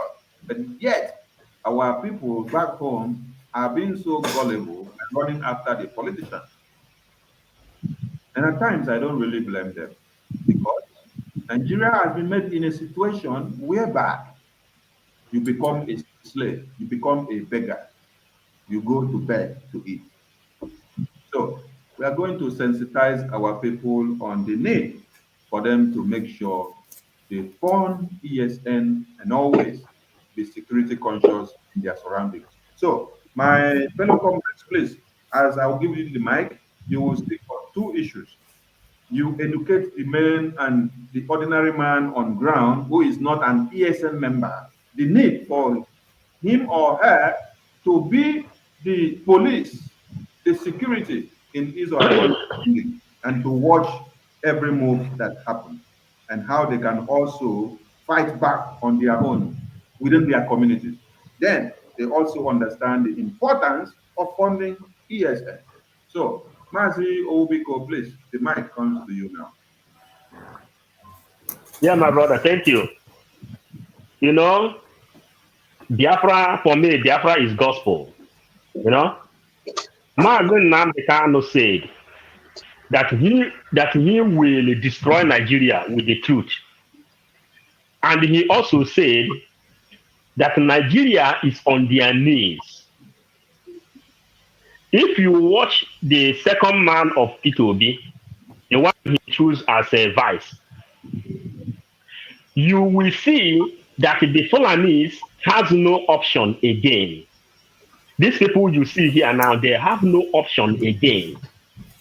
That's why the man accepted to join IPOB as vice president. He said that Nigeria is about to collapse. Boris Johnson resigned because of questions United Nations is asking them, asking United Kingdom. A lot of hot. Boris Johnson is in a hot seat. Then he resigned because of Nnamdi Kanu. Fulanese and Nigeria is on their knees. And they know this thing. Then they bring P2B and the place to us. Biafrans, let me tell you something. The last message of Mazen Nnamdi Kanu, he said, they will offer you things you never see before. Something that shines like a diamond, but it shines, but not a gold. Not everything that shines is diamond. That is what Mazen Nnamdi Kanu said they will do before his rendition. He said they will offer us something, anything they will ask, they will offer us something that will make us to abandon Biafra and embrace one Nigeria. This is exactly the prophecy, fulfilled prophecy that happened in this Biafran liberation. But he said, before then, we have to remove the chaff from the wheat itself. The chaffs have been removed from the wheat itself. Now, the real people that need Biafra now is here talking under autopilot. You see, most of all those people that say they are hardcore IPOBs are now sharing P2B, giving you idea of how P2B will become president, and from back door, he will release Nnamdi Kanu. You see, the way they reason. And the Nigeria now is on their knees. I wonder why our people will go back. When you know that you are on top of the enemy, now they want to use P2B to remove your hands on the throat where you are holding Nigeria. You say you are going back. My brothers, going back, the Bible said, going back is death. Going back is death. It is even better that we never ever talk about Biafra for once than to go front to vote to be for one Nigeria. If that one happen, this picture you see here, they will eat Igbo people raw. They have the guts to remove all our weight, Igbo and every other person. Listen, Biafrans, the only option we have is to support ESN, pay our support ESN, pay everything they ask us to pay, because this is the last battle. Nigeria is on their knees. If we leave them from where we are holding them, if these people come to survive again, forget anything concerning Igbo man. I give one reason before I stop. Everybody know about Celestine Babanyero. Celestine Babanyero is an Igbo man. And the way football helped Celestine Babanyero, Igbo people begin to change their surname and they begin to take Hausa name on their business trips. This is exactly what will happen. And when this thing happens, you will see Chidimma will be taken away from us. Chinonso will be taken away from us. Chukwuode will be taken away from us. Only to support ESN is the only option we have to save the land of God, who Jesus Christ prayed for. I rest my case here. Thank you. Thank you very much. Thank you. Thank you. Thank you very much. The terrorists are ready. Are you ready? Your flight. Look at simple thing here is boycott of election, because these people are well armed. Now they can't say these people, they budget their movement for over $30 billion. Turkey is with them. All Arab countries is with them. But one single thing you need to do is this: stay at home the time of election. Then United Nations and every other power of this world will then come and ask questions. Because here and there, the only way for us to seize this thing is sit at home and support ESN. This is the only thing. I am here to tell you, do not say that I didn't tell you or nobody tell you. Bible said, do not say that nobody tells you. These are them. Those they are women and their children, their father and their mothers. They are here well armed. If you don't see it now. It's real. And United Nations is not coming to save you, because they need depopulation of human beings in this world. That's why they will not come. The only thing that will help you now is sit at home and support ESN for the necessary thing. Thank you.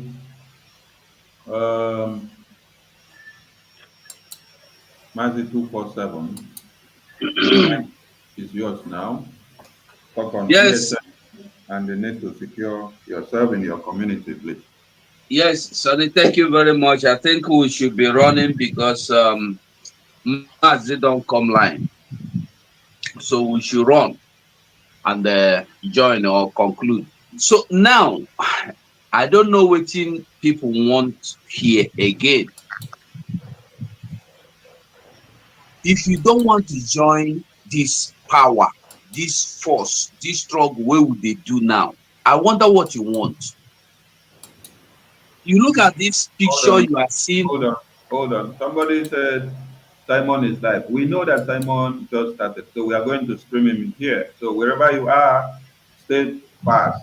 We are going to stream him here, and you watch from here direct. Thank you. So don't move an inch. Stay where you are. We are going to feature Simon. He's only playing jingle. So when he starts, we are starting with him. So now I want you people to know. Or you see those weapons where you see, if you say these weapons, no be for Nigeria, now for Guinea, no be for Ghana, I be for where again, for all of where it's not important. But I want you to know one thing. You see those people, you see those women, you see those weapons, they are the same thing with the ones you have now surrounding us in Biafra land. So we must to support our men on ground. We don't get choice. It's no longer a matter of I want or I don't want. Now, I want you to know one thing. For instance, in Abuja now, they don't ban alcohol or they are about to ban alcohol. Somebody like Obi Kubana, where we know say in business and alcohol, and the nine be one Igbo man where they or Biafra man where they Abuja, it don't affect them. So when we are saying support our men on ground, people like Obi Kubana, maybe he done this, so I don't know. But what I'm saying is our celebrities, everybody, you need to support men on ground. You need to support our security, our ESN. If you don't support them, listen, it's either you give your money to support our men, both pastor, both bishop, both celebrity, Zubi Mankelo, Peter Okoye, all of them, Rhino, Fino, all of you, both Ayi Don, where they encourage for BBC. I want you all to know, if you don't support our men on ground, that money you refuse to give to support, to build, to protect, to keep your people and yourself, you will end up giving it to these people you see now dancing on the screen, and they will use it to buy more arms for themselves. And they may kill you on the process. Maybe after you don't give them the money, they go still behead you. So I encourage everybody, give everything you can give to build, to keep, to defend our land, to save our people from dying, from being beheaded, from our organs being harvested by these wicked people. Defend yourself. Just yesterday I got the news. I was so happy that when these Fulani terrorists entered the village, I think in Enugu or somewhere in Imo State, I don't know, but it's in the Biafra land anyway.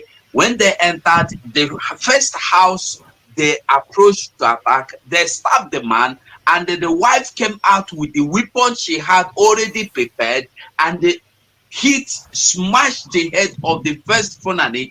When the first Fulani man fell down, the other ones ran away. This is to tell you that these people are human beings like you. If you bring one down, others will run away. Try and equip yourself. Equip yourself with anything. Now just love one strong stick, and I'm the woman use, because now what she get. Use what you get. Even if they are going to kill you, make sure you kill them before they kill you. Don't just wait there and mope and beg and pray. Oh God, receive my. Listen, let me tell you, if you don't do anything and they kill you, you are crying, oh God, receive my soul. When they kill you, you go heaven. God will not go receive your soul. Satan, where you know say wicked, you no go even receive your soul, because you are supposed to fight back. Let us be wise. These people are coming, and we must come after them before they come after us. Thank you, Mazi. Thank you very much. Mazi Okonkwo, the mic is yours. Yes, Barawa, let's do it fast, and then we can bring Simon in here. Thank you. Let me just cut it now. You know, when it starts, we'll turn it. Thank you. We're talking about the insecurity, and that is why we Autopilot are here to help support, to expose, to change the narrative of yesterday. The killings in Biafra land had become so enormous that we have to wage this not to happen. If you take, I want Biafrans to take a look at this video that Abarawa Sani is playing on this platform. Even the women are sponsored to know how to shoot AK-47. And when we talk about buying gun in Biafra land, people are saying, don't talk, oh, don't talk, oh, they will call you terrorists. They have already called us terrorists. Do you know the amount of weapons that the Fulanis have used Dangote trailer to pack in Biafra land? You don't know. Until the last week to blow. Then you will see. We are calling all Igbo people, we are calling all Southeast, we are calling South. Everybody has to come out, contribute money to the Eastern Security Network, because we need to buy weapons to wage our people, to save our problem. Because we cannot fold our hand for the Fulanis to come and eat us up. If you don't do it now, we are calling Obi Kubana and others, they are irrelevant. When the time comes, all these their mansions they build, very soon they will not see it anymore, according to Jesus when he told his disciples. He said, all these things shall be thrown down.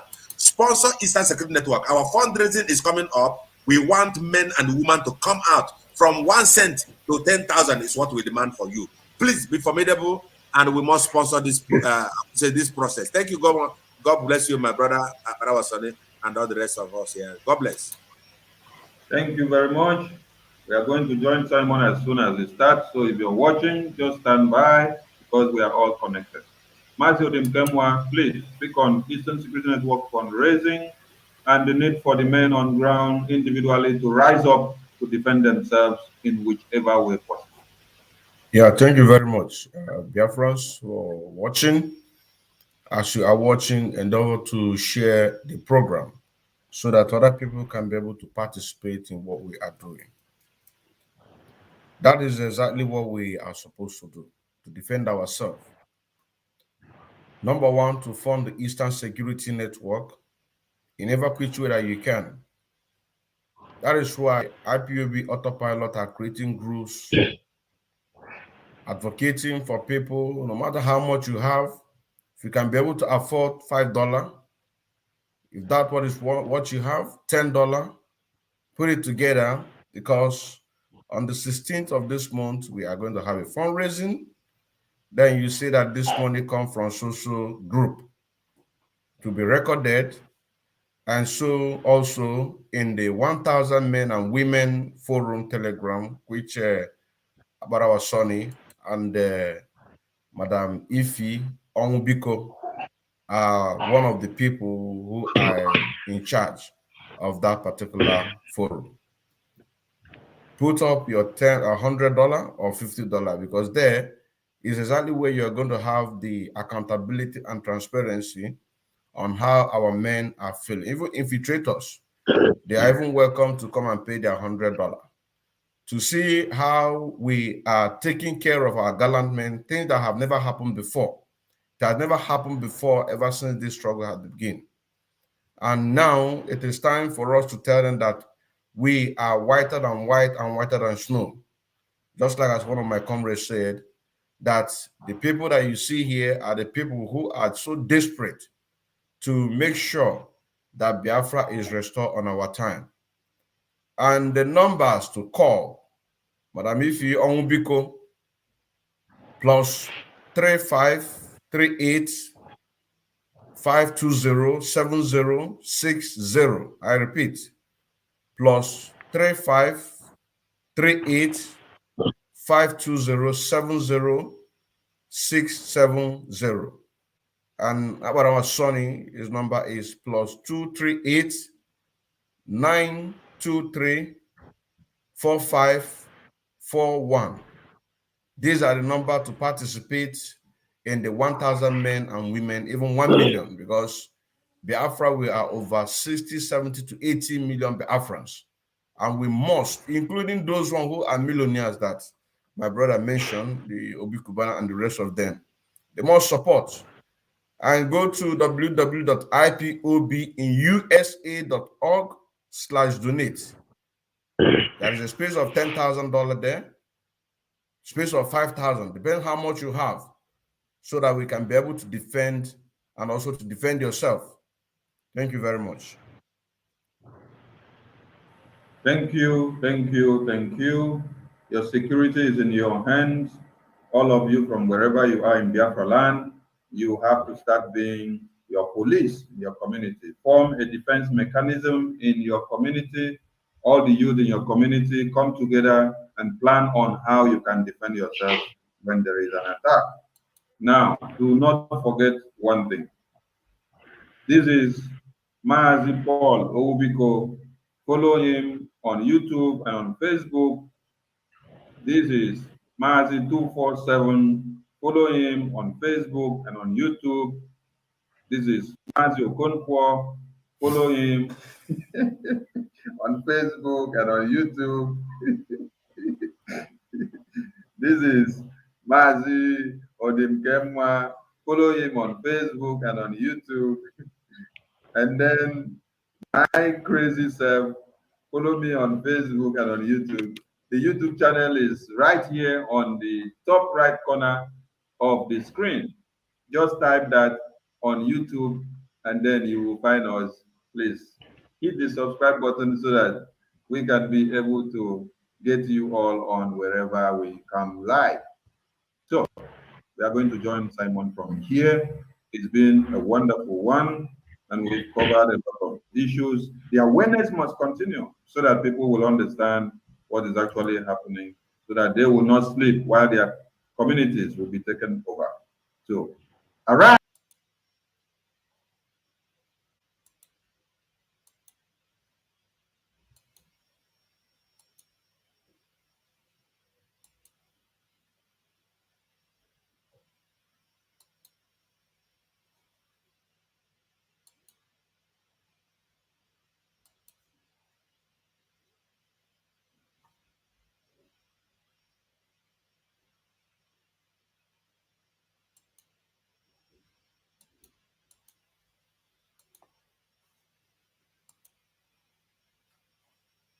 will join Simon and you will listen with your great pleasure. Thank you all, my comrades, from your very end for making this a wonderful one.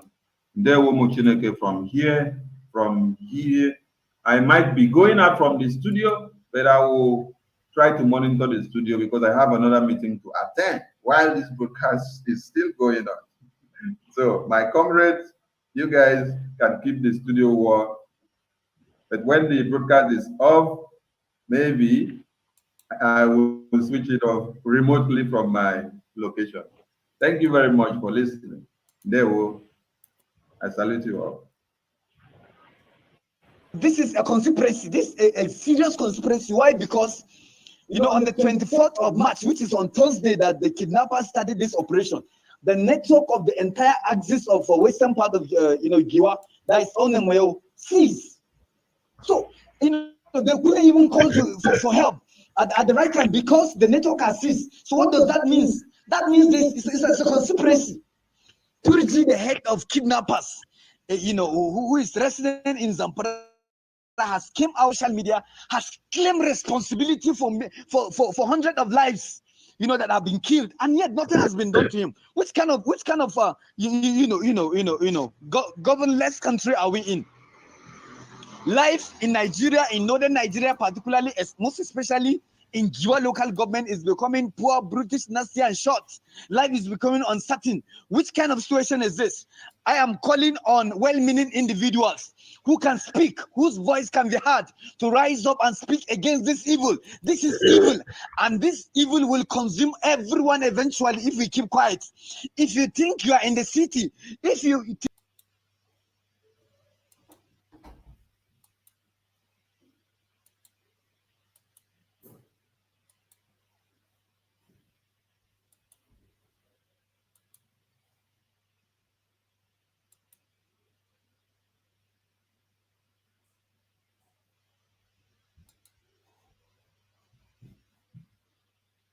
So don't say you are in the city and you will keep quiet.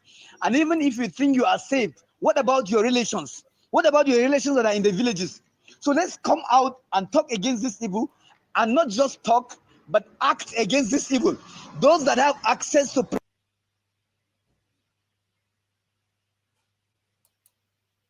fellow Nigerian, in search of excellence for Africa, my mission remains to create awareness, advance practical solutions, and transform mindsets via case studies. Together, let's midwife deliverance for our race, country, and continent. Please share this video. I am Dr. Israel Noyaram Davidson. Thank you.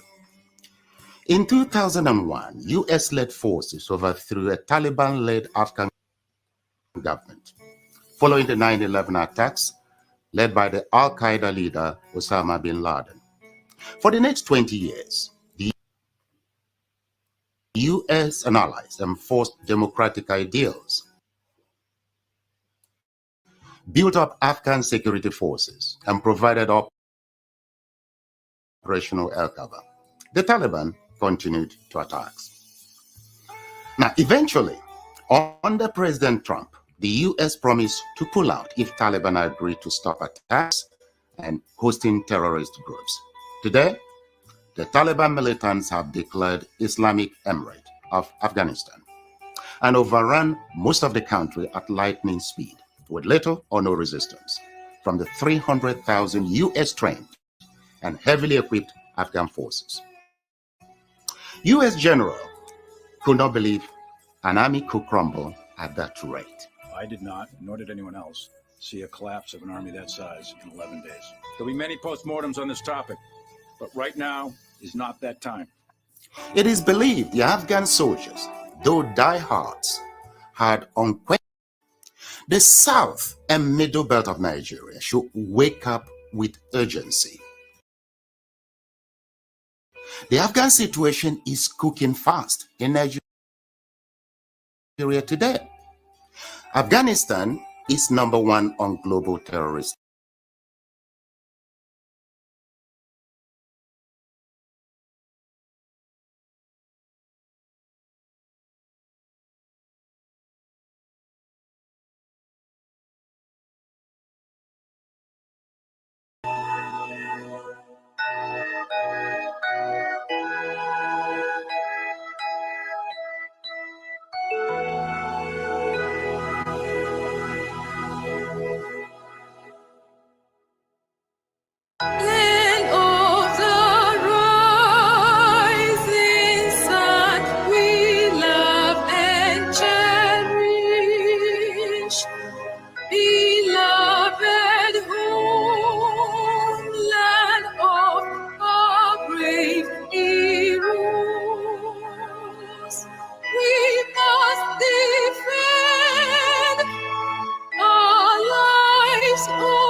shred of fear. Built to be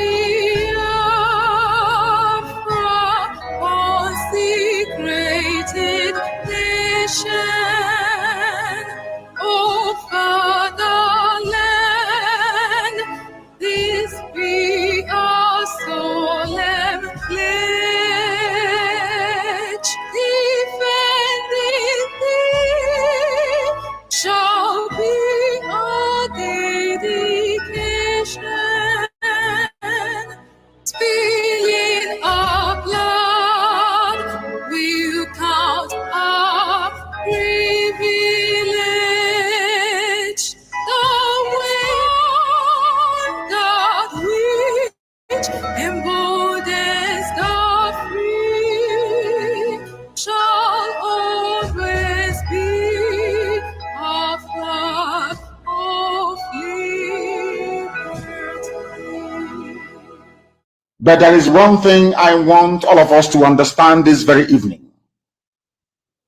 We are facing a very formidable array of enemies, both external and within. And we are going to overcome each and every one of these obstacles. That I can assure you. That they may know that the God we worship is an invisible God, not a God that was wrought by the hands of men. For we do not worship idol, and we can never ever worship idol. Is impossible. This very family, this IPOB, belongs to the Most High.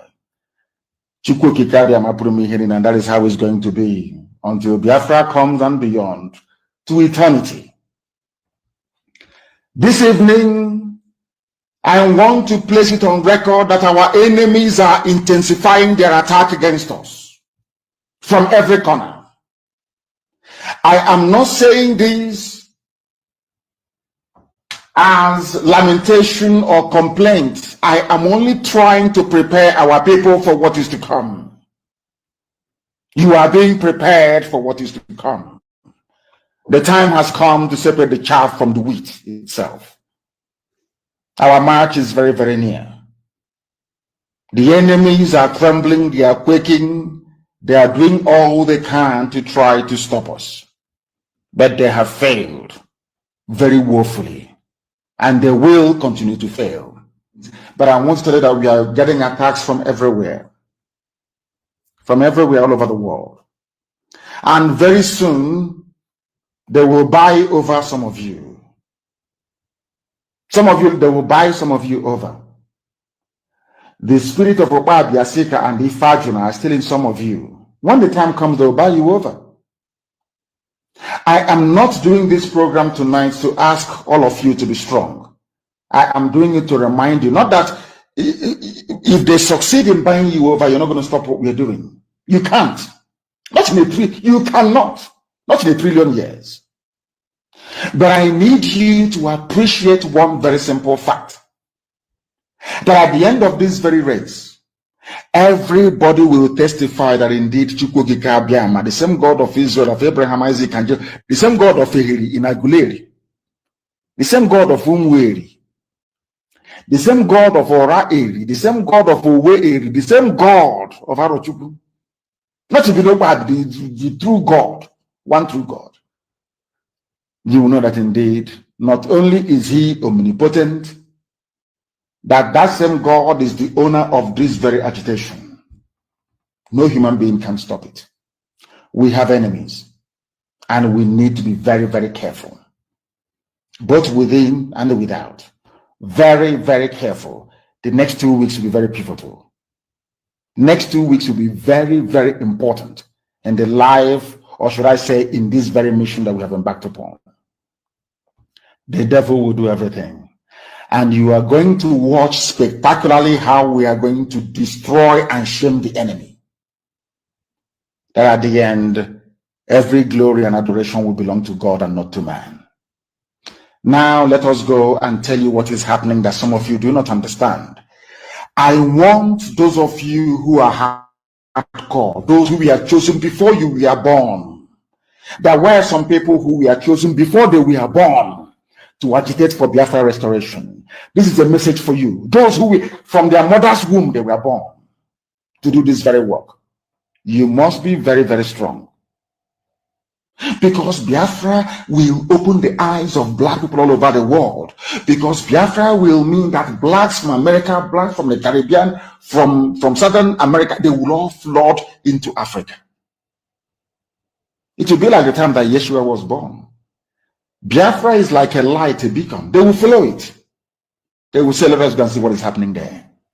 That is what these neo-colonialists do not want. They don't want Biafra to come. I am telling our people so they understand the mountains. I didn't say one mountain, the mountains in front of us that we need to overcome. And for us to overcome it, we need to be very strong mentally, mental strength. Just like when you're doing anything in life and it appears as if you are being buffeted from everywhere. That is the time that you no longer rely on willpower or your muscles. You go to your brain to endure and to persevere and to keep going until you overcome. That is the stage we are in right now. To make sure that our brain is in gear to confront everything the Janjaweed has to throw at us. We don't have money. Their budget is over $20 billion to fight us. They can bribe Facebook. They can buy them off. They can do anything they like. They can come to some of you and bribe you off. They can promise you what you've never had before. They can give you maybe a house in Dubai. They can promise you a vehicle. They can tell you, oh, we'll make you vice president. They can promise you anything to make sure that you're like them. But this very IPOB, this very hardcore is not going to move. And I will tell you why we can't move.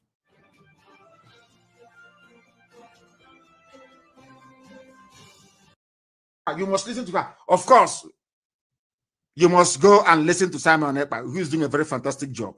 Very great job that Simon Ekpa is doing. Very, very, absolutely fantastic job that he's doing. You must listen to him and share his videos accordingly. Very, very important. He is bringing a new dimension to this very awareness that we are making, and you must listen to him. Very, very important.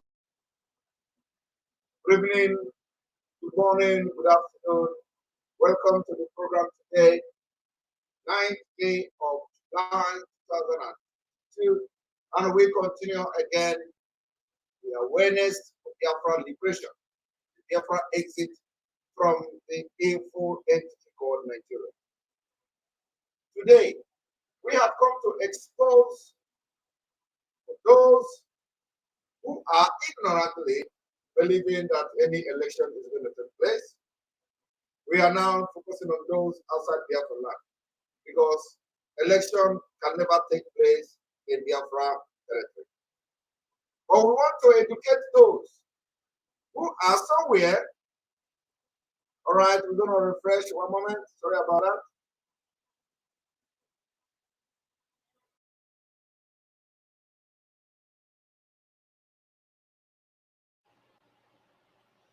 Are we good now?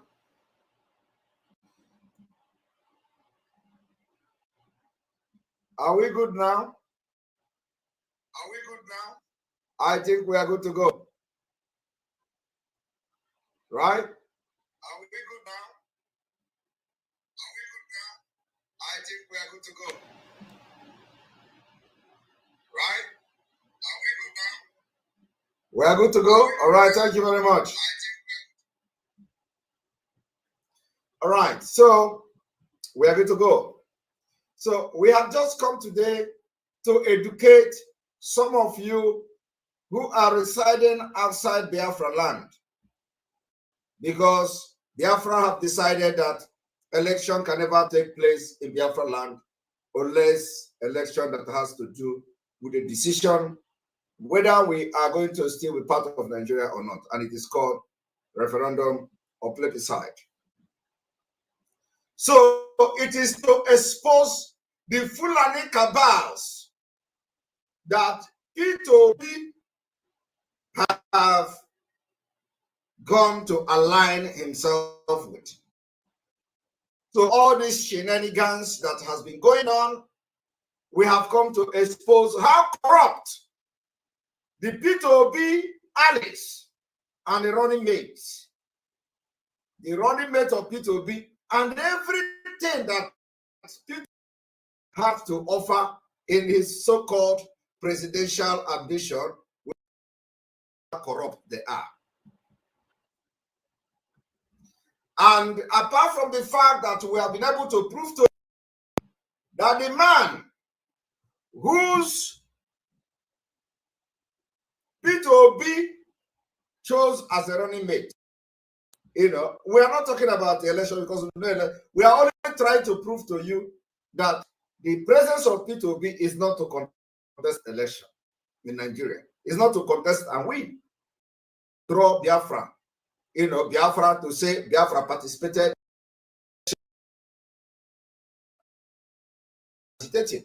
I want you to understand one thing. Mark this word. When you did not participate in election as a result of what you are demanding, as a protest to exit Nigeria, or as a protest for Nigeria and international community to conduct a referendum for Biafra to exit Nigeria. If you refuse and you decided to exercise your civil right, which is election is not going to hold. By the time after the election, after their selection, in the north or in the west or in the middle belt, wherever this thing take place, whenever you did not, if you did not participate in this election for Biafra, please, one moment, we need to refresh. Let us change the network. We are changing network. One moment. Here we go.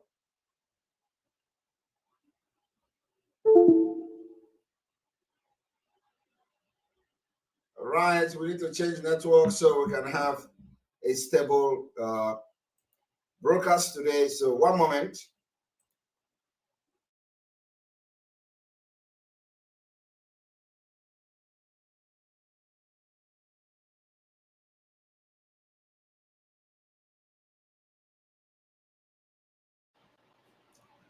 All right, you're welcome. You're welcome back. I believe we do have a better voice at this point. I believe we do. Yeah, I can hear that myself. So, as I was saying, when Biafra people succeed in making sure that election did not take place in Biafra land next year, we will have every right to fight, because the fight is already ongoing. We will have every right to fight. But when you go into election, whether a low turnout or a higher number turnout, and then you fail, which you know you are going to fail, because in Nigeria, Igbo man can never rule Nigeria. Not because Igbo man are not competent. Okay? Now, if you go into election and you are going to fail, like you are going to fail anyway, they are going to say, oh, they continue, when Obi came out, they abandoned Biafra. That is what Obi want to do. That Obi came out, they abandoned Biafra. So immediately Obi lose the election, they come out again for Biafra. They are not serious. The international community, those who followed this Biafra movement, will never take you serious. Some of them that are pushing you today, oh, go through politics, go through political, they are only setting you up. They never wanted you to be free. So they advise you to set you up. I want to ask you one question. Those international community or some people in the West that are advising you, oh, go through the election, have you asked yourself, how many times have they condemned the ethnic cleansing of Biafra people and other indigenous people of Nigeria? Have you asked yourself? Ask yourself, how many of the people that advise P2B today, and they say, P2B, go to Labour Party so that you will come and fix Nigeria, how many of them have actually condemned the killings going on in Nigeria? Whether it is the killing of Hausa people, whether it is the killing of indigenous people. I want to ask you, how many of them have condemned the impunity going on in Nigeria today? None. Because any day they open their mouth and condemn Nigeria for what is going on, they are giving Biafra credit. They are giving Biafra credit. They are giving self-determination and agitation credit. And I don't want to do that. That is why none of them can condemn the killings and impunity going on in Nigeria. Yet, they come through the back door to tell you that, oh, you need P2B to fix Nigeria. And people, foolish people, who have actually incited people to fight for Biafra, and some of them are dead, today abandon those that have died for Biafra, and they are shouting P2B. You see, the people that you were shouting and encouraging to fight for Biafra, and they lost their life, their blood is in your hand. For the fact that you have deviated and abandoned Biafra and start shouting P2B, the blood of anybody, while you were shouting for Biafra, the blood of anybody that died, they are all in your head. Go and mark it. Anybody that the Nigeria state have killed for shouting for Biafra, while you were agitating, and today you are saying, let us go by voting, the blood of those people are in your hand. And you can never escape it.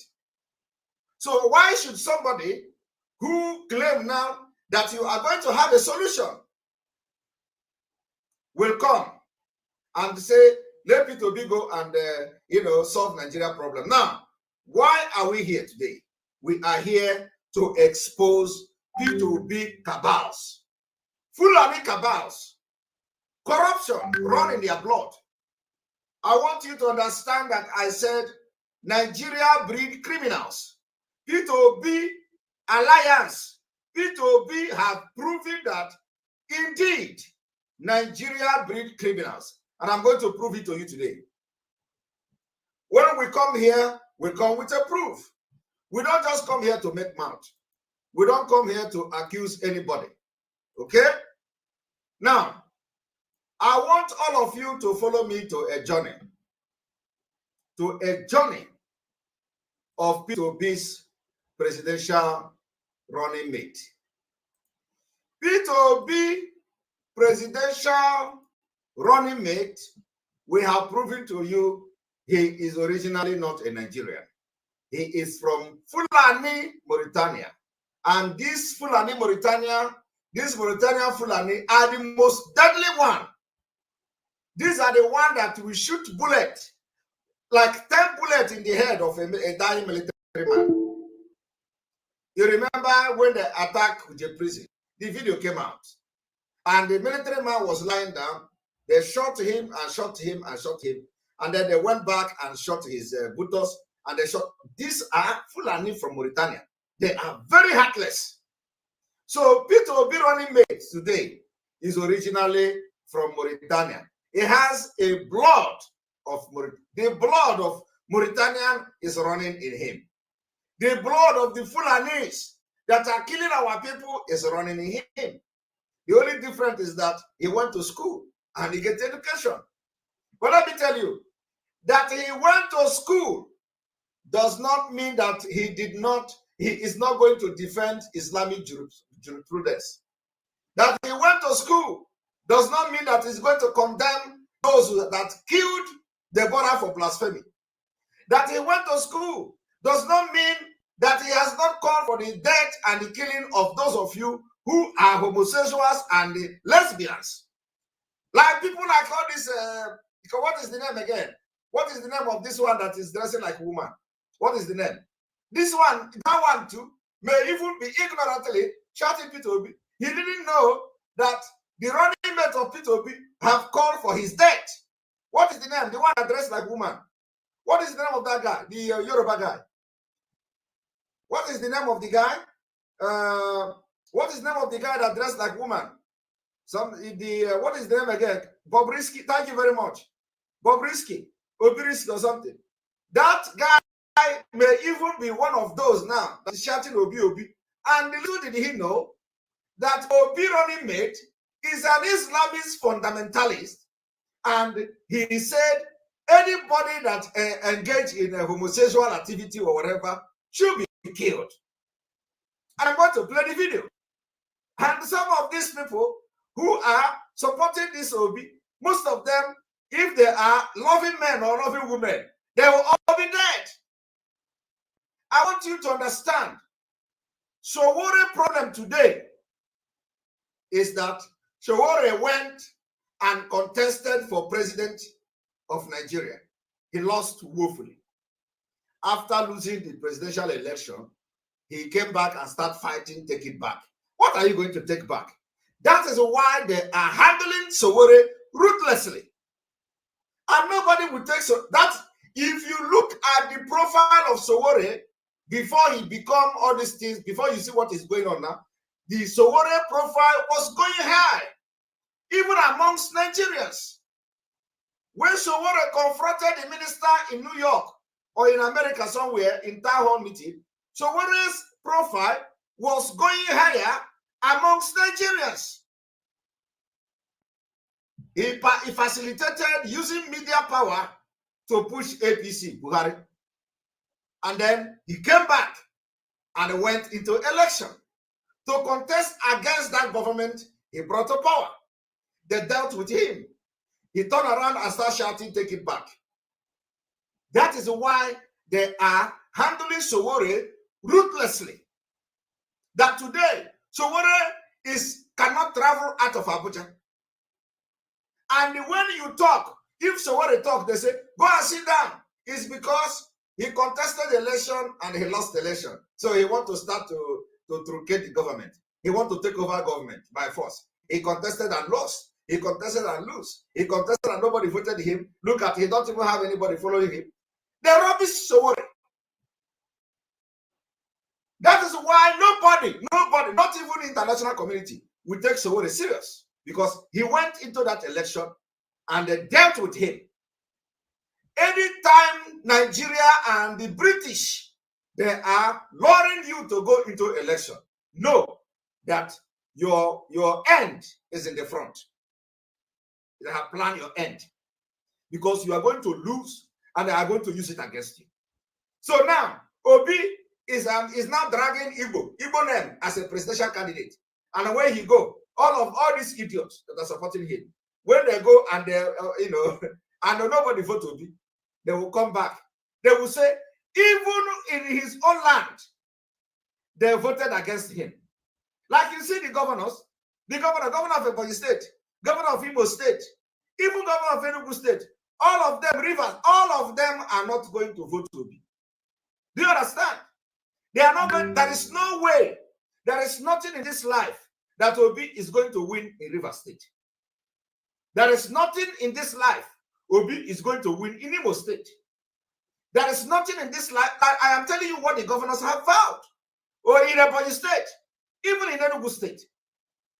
And at the end of the day, they will say, even in his own Igbo land, they didn't vote him. And then you people are coming and shout for Biafra because he lost the election. You don't even trust each other. We cannot allow that. That is why we have decided that election will not hold in Biafra land. Because that is the only thing we can do. And let me tell you, I want you to know today that the OB coming out is a scam. I want to prove it to you. What is the title of this particular broadcast today? The end of the road for Obi and his Fulani cabals. The question now is, Does OB operate under Fulani cabals? The answer is yes. And I am going to prove it to you today. You know, yesterday I have this program, but because we had Omwada, so I didn't go deeper like I wanted to do. So today I am here. Now, I want you to understand who is Douglas. Let us go to P2B running mate university. He owns university. So let us go to the website of this running mate of the university owned by P2B running mate from Mauritania. Here is the university owned by the P2B running mate. The university, it is called Base University. Base University. Now, I want you to look at the board of trustees of this Base University. If you go there, you click Board of Trustees. If you click the Board of Trustees, it is going to bring these people. It will bring Mohamed Namadi Sambo. I hope you know this particular Sambo, Mohamed Namadi Sambo. You know, when the brother congratulated him of you know, opening another university or something like that in the north, this is the message coming. I showed this yesterday. My younger brother, Senator Yusuf Dati, Baba Ahmed, PhD, has secured a license to establish his second university. Second university. Did you understand? He secured license to, you know, to open the second university in Kano.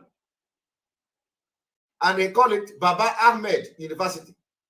His father's name, the university is his father's name, Baba Ahmed University, where they are going to be doing all manner of meals. You know what is meals? University where they are going to be dishing out certificates to people like Tanko Mohammed and Malami. University where they will be dishing out professor of law to people who don't have qualified. University where you will pay 5 million, you will become a visiting professor. And he has become Baba Ahmed University. Now, look at the board of trustees. Mohamed Namadi Sambo, all the people that have looted Nigeria. Now, another one, Mohamed Yale Ahmed, CFR, Dr. Charles Aderemi Toye. And then here is the reason why I have come this evening. Look at this person here. This Jennifer Douglas Abubakar is a board member to this Senator Dati.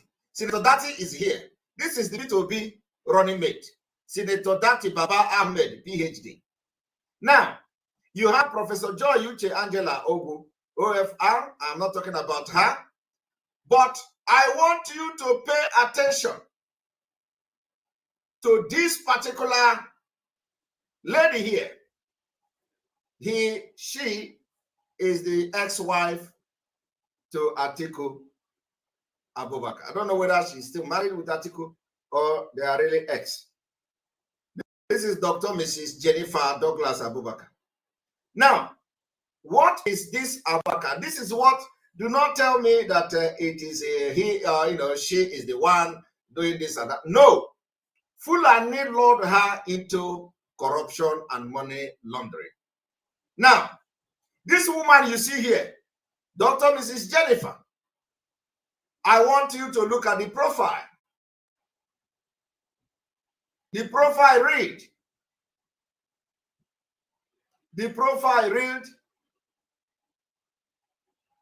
Dr. Jennifer is a lawyer by profession. She also hold a doctorate degree in international relations. She is a managing partner at the Meyeti Law Chamber. Meyeti. She is a partner at the Meyeti Law Chamber in Nigeria and the editor-in-chief of the Meyeti Quarterly Law Review. I don't know, they already have Meyeti Law Chamber and they have also Meyeti Quarterly Law Review. These are the group of people that is going to be in P2B cabinet. Let us even assume that in your dream, P2B become the president of Nigeria. The people that already have Meyeti, whatever Meyeti means, I do not know, but at least we know what they call Meyeti Allah, which is the fourth deadliest terrorist group in the world. So it is cabals. P2B has picked a Fulani from Mauritania, originally from Mauritania. And like I said, they are the worst and the deadliest terrorists in Africa. Those terrorists from Mauritania. Go and ask questions. Now, having shown you this, we are going to unveil the criminality of this lady here. What this lady have done in America. And we are going to go to this particular, the reason why I am bringing this lady up here, the lady is not contesting election with P2B. No, but I want you to know who is the partners to the running mate of P2B and how they are going to run Nigeria. Haven't seen Meyeti Allah, haven't seen Meyeti here. In a board of trustee of the university, somebody who is the chamber is Meyeti Law Chamber. I do not know what that means. You people in Nigeria, you can help me to explain better what Meyeti, because Allah is missing there. So I do not know what it means, but all of you knows the agenda and the motive of having Meyeti, in a chamber, and then they also have Meyeti Quarterly Law Review for you to understand. So we are now going to go to this particular lady's criminal history in America. What we have come to do today is to naked those who say we will not get Biafra in peace. Now, I owe no apology to anybody. I am doing this job to secure the life and the future of my people. So anything that comes the way will be crushed. Now, I want all of you to look at this. Let me go straight from the beginning, so you know from which document I am reading from. I am reading from United States Senate Permanent Subcommittee on Investigation, Committee on Homeland Security and Governmental Affairs. I am reading from Keeping Foreign Corruption Out of the United States, 4 Cases Histories, Majority and Minority Staff Report, Permanent Subcommittee on Investigations. And we are going to go to page 3. I have read this thing before. Well, let us go to page 3 of this particular document. The woman I showed you now, who is a board of trustee member of a P2B running mate. P2B not running mate. The member of the board of trustee is the history you're about to read now. So read with me. This document said, I think I need to zoom it a little bit so that you will see everything as the, Now, it is now very, very clear.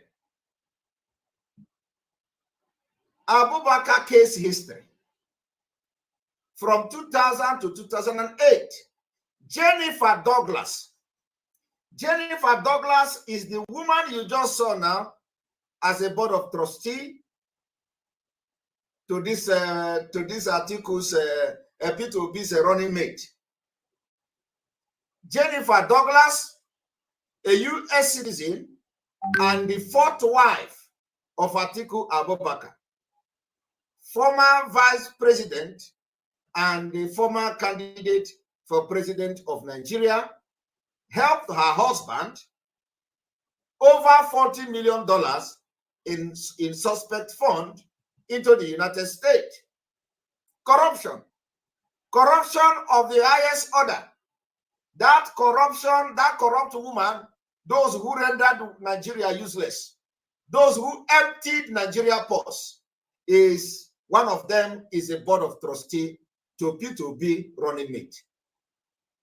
Today, through wire transfer sent by offshore corporation to U.S. bank account.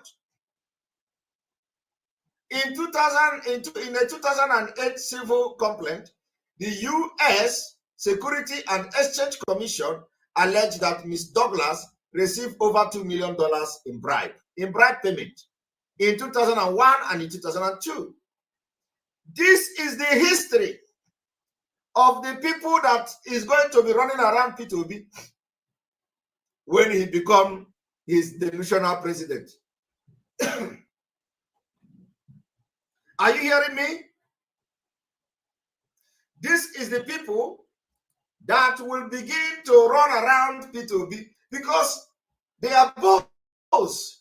This university where they are, where she is a board of trustee, is becoming a vice president. Let us even put it that way. Of course, they are not, no election is happening, but let us even put it that way, that when this man becomes vice president of Nigeria, the corruption will be multiplied. I want you to understand that the reason why I will continue to decimate Obi is because Obi have dead Biafrans. Of all the people that have died, and the only opportunity Biafra people have today to leave Nigeria, Obi can, if Obi want, Obi can come and contest president in Biafra land. Everybody have right to do that, but not to draw Biafra backward. So we are going to destroy him front and back, and that's exactly what we are doing. It is, we are not, whatever we are saying here, we are not making it up. You can go and check it yourself. We don't do propaganda. Everything is live and direct with fact. We do not come to accuse people for what they did not do. So this woman is the history. This is the corrupt and criminal history in America. Today, she is a board member in the university where this man owns that university. That is why I am telling you that the second university he has opened in Kano will become a male university. If you don't know what male is, M-I-L-L or M-I-L-L-S, go and check what meals is. Meals is where you pay money, where all this fake university, where you pay money and they give you a certificate. So with a person, if the university owner, which is the running mate of P2B, can employ somebody, can use somebody who have this particular history of corruption, money laundering, fraud, and become a board of trustee member. Who told you that she have repented? She will, she will continue to do call her. She will control one lecturer. She will control the admin. She will, bring money, and that is that. Your exam, you will pass it. Your thesis will be marked. You don't need to defend your work. So this is why they do it in public school in Nigeria. Is it this one? So I want you. So when you are thinking about the integrity of the people that are running around P2B now, apart from the Fulani cabal, wicked cabals, this is the integrity of the people that P2B will be dealing with. Now, Let us continue. Douglas, some people say she ran to Dubai. Miss Douglas received over $2 million in bribe payment in 2001 and 2002. That is how she will be receiving another bribe from all these northern Fulanis who will be now, pretending to go to school. They will be receiving bribe to give certificate. They will be receiving bribe to award doctorate degree. They will be receiving bribe to award PhD. They will be receiving, because it is in their blood.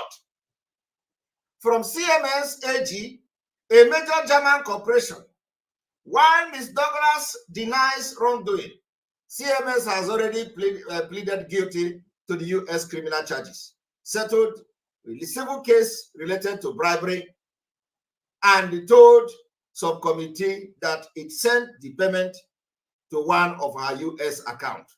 Now, if Obi become a president of Nigeria, this woman will also become involved. In the same CMS, she is going to do more deal with the CMS because Obi went to Egypt and the CMS is now coming to do their power installation. So this woman haven't have a history with the CMS. They are also going to go into the crime again because it is in their blood. I want you to understand that the bird of the same feather flock together. Now, in 2007, Mr. Abubakar was the subject of corruption allegation in Nigeria related to the Petroleum Technology Development Fund. Today, these same people have rounded. Abubakar is in the other side contesting. The wife is in the other side in the company and in the circle of the people contesting under Obi as a vice president. They are all cabals in the same circle. Now, of the $40 million in suspect fund, $25 million was wire transfer by offshore corporation. I hope you understand that there is something similar and connection between this story and the story of P2B. P2B have been accused of offshore. Atiku Abubakar here is being accused of offshore. So all of them know the business they do. They open offshore account, they loot Nigeria, they put the money there, and you all die of hunger. And Obi will come as a businessman pretending that he's doing container business while he has $15 million somewhere in offshore, using 75% of it to fund the debt and the borrowing. Do you understand the game now? All of them, they are the cabals. The same thing. They own this offshore account. They do this business together. And Obi is one of them. That is why all of them, they know what they are doing. We told you that Obi is not contesting for any presidential election. He's only coming to distract Biafra agitation. They know that the agitation have gathered momentum. And some of you, those who are lily-livered, you fall for it. You fall for it. But you will be delivered very soon as we are heading to September. Before then, all of you will turn around. But the question is, do you know the damage you could have done? Or do you know the damage you would have done by then when you finally turn your back by September or before September this year? So we don't want you to wait until September. Now, the 25 million was wire transfer by offshore corporation into more than 30 US bank accounts opened by Ms. Douglas, primarily by Genesis Trust Company Nigeria Limited, Gate to Go Limited Incorporated, and Sima Holding Limited. The US bank maintaining those accounts were at time unaware of her PIP status. The same status, the same thing P2B have done. The same thing P2B have done. There is no difference between this story and the story of P2B. Opening this account, opening that account. P2B even open account, another company with the initial name of all his family members. And they allowed multiple large offshore wire transfer into her account. As each bank began to question the offshore wire transfer, Ms. Douglas indicated that all of the funds came from her husband and professed little familiarity with the offshore corporation actually sending her money.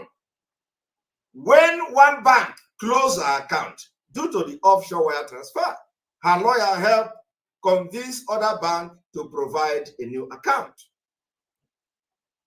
This is the people that surrounded the vice presidential candidate of P2B. In addition, two of the offshore corporation wire transfer about 14 million over 5 years to American University, the same university. I want you to understand, these people are one. The P2B running mate is now opening university. The one who have laundered Nigerian money, stolen money, criminals, is now board of trustee in this university of P2B running mate. The same scam and the crime have continued. She have not stopped the crime. She have not stopped the crime of opening university. Atiku Abubakar also opened his own university called American University. This is where this one crime happened. The university, American University in Washington, D.C. They paid 14 million to this university just to recognize them, so that they will use it to give certificate to Northern Fulanese.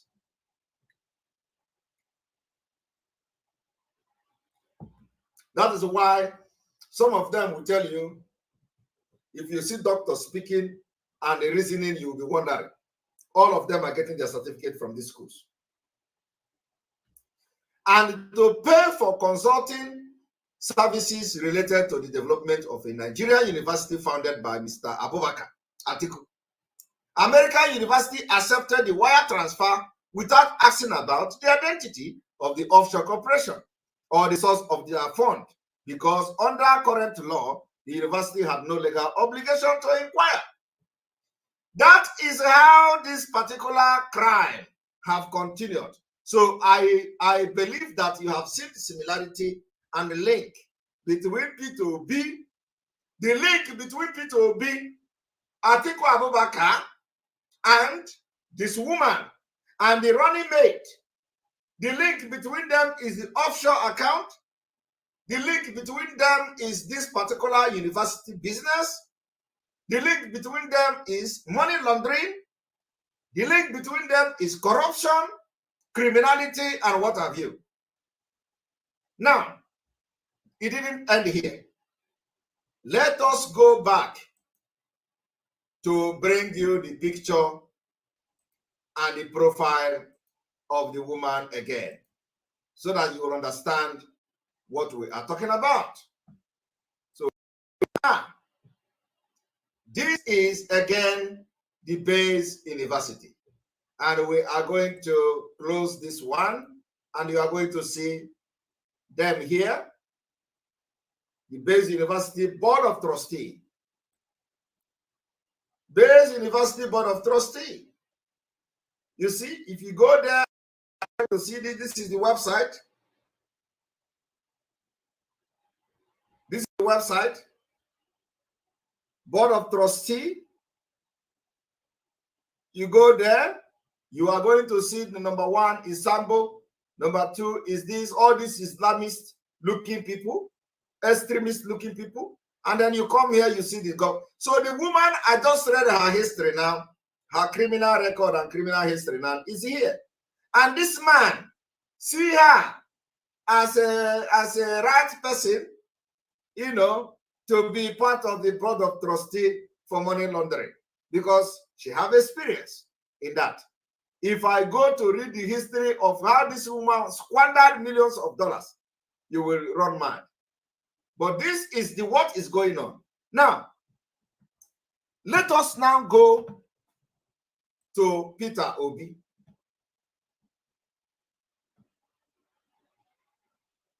One moment.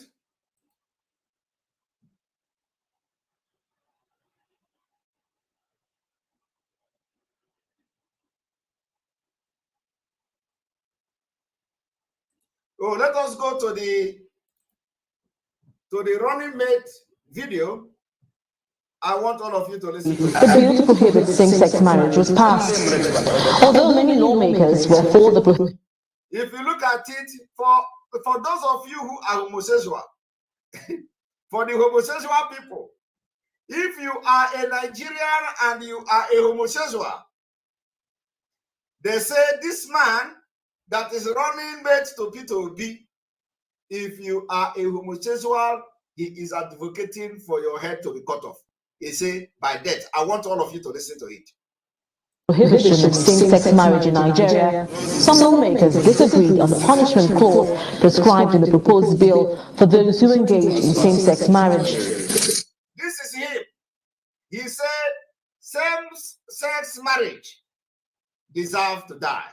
Now, so for some of you who are running around because you see P2B and you are a homosexual like all these people dressing like women and all that, if you go and continue to support this man, they say he is proposing that people should be killed.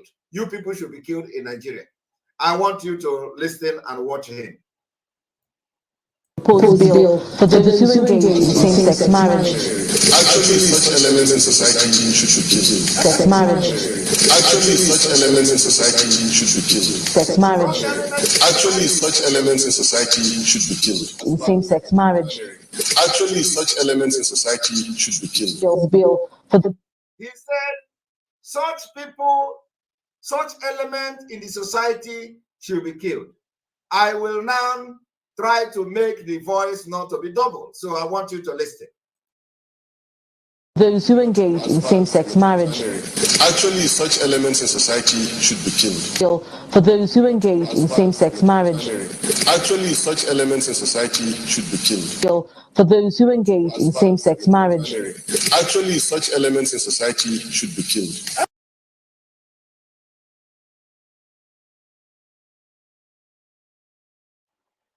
Islamist fundamentalists, the extremists. That is why I told you, all those people from Mauritania, they are very, very extremist. Honestly, look at him. He come from Mauritania originally. He come to Nigeria. He's advocating for LGBT or whatever they call them, that if anybody that is caught for same-sex marriage, the person should be killed. Nobody is supporting them. Nobody is supporting them. But I'm telling you, if Bobrisky, what is he called? Bobrisky also, if he is one of those who are saying third force, we are third force with his addressing, or what the other one? What is it called? You know, that is the other one that is doing like this. So if they are actually ignorantly coming that they carry crowd, oh, they have followers. Let us do third force. Let us do photo. This man, after doing your third force, the way they are treating Sowore now is going to be like heaven. Because Sowore own is that Sowore helped these people to come to power. And today, he has, since these people come to power and Sowore contested election, he has never known peace. And that is the price of the wicked. That is the price of a wicked man. You pay the price of being wicked. Because Sowore labels Jonathan with his Sahara reporter, just like what they are doing to us now. You know, just like what Sowore and his Sahara reporter are doing to me. There is nothing they have not written about me. Whenever these people cough, they write. Whenever that one cough, they write. Whenever this one cough, they write. They say Samonekpa is a criminal, they write. They say Samonekpa is a sabo, they write. They say Samonekpa is a self, they write. You know, they say they give Samonekpa 14 days, they write. There is nothing Sahara reporter have not written about me, about IPOB, including against our ESN. It's something they did to Jonathan. Today, Sowore is paying the price. So what am I trying to say? Some of you who are homosexual and you are hiding it, you are going to die. I want you to listen to it. He said it, I didn't say it. Now listen to it. Even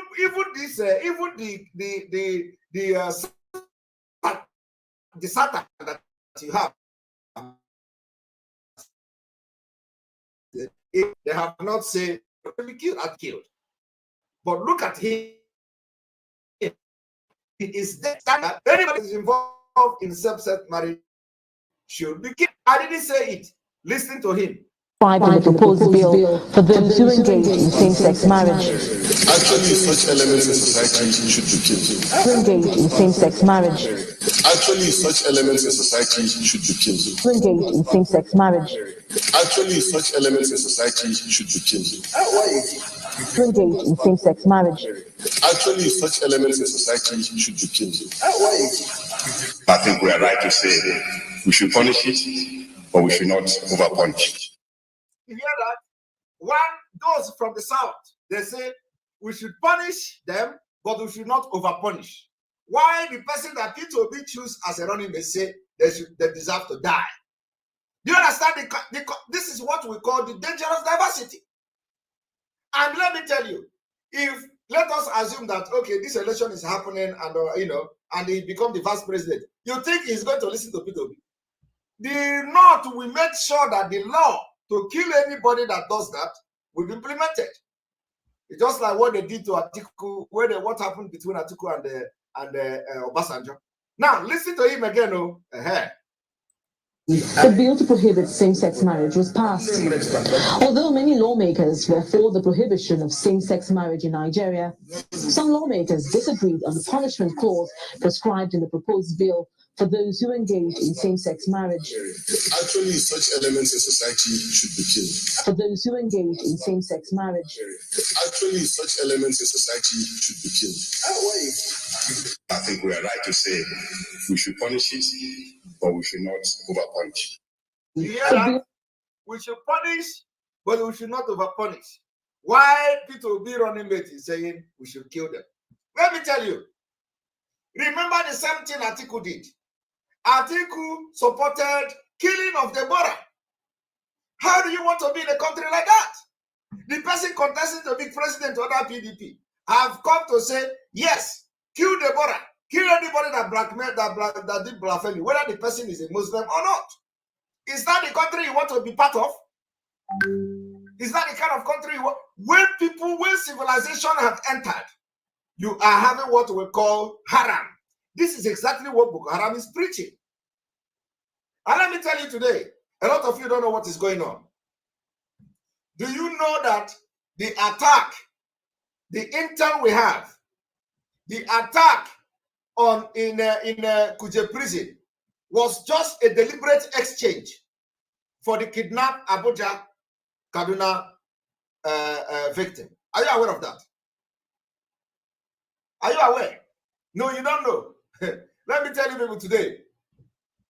The people that were released from Kuje prison can never ever be arrested. In fact, they will not even search for them, because that was an exchange to release the people that were kidnapped along Abuja Kaduna Expressway.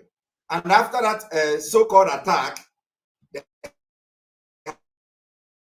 have released. You don't know. Now let me bring it to you. You know why I'm bringing this particular issue now is that how will P2B solve it? How will the election solve it? That why you have them in the government, you have these people in the government, you do not, you don't know what is going on. Let me show you. We come with proof. We don't come here to make to do propaganda. I want you to listen.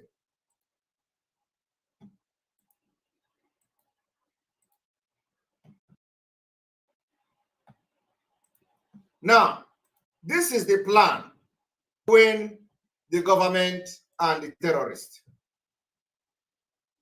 They asked them to exchange the terrorists, to release the terrorists from the prison.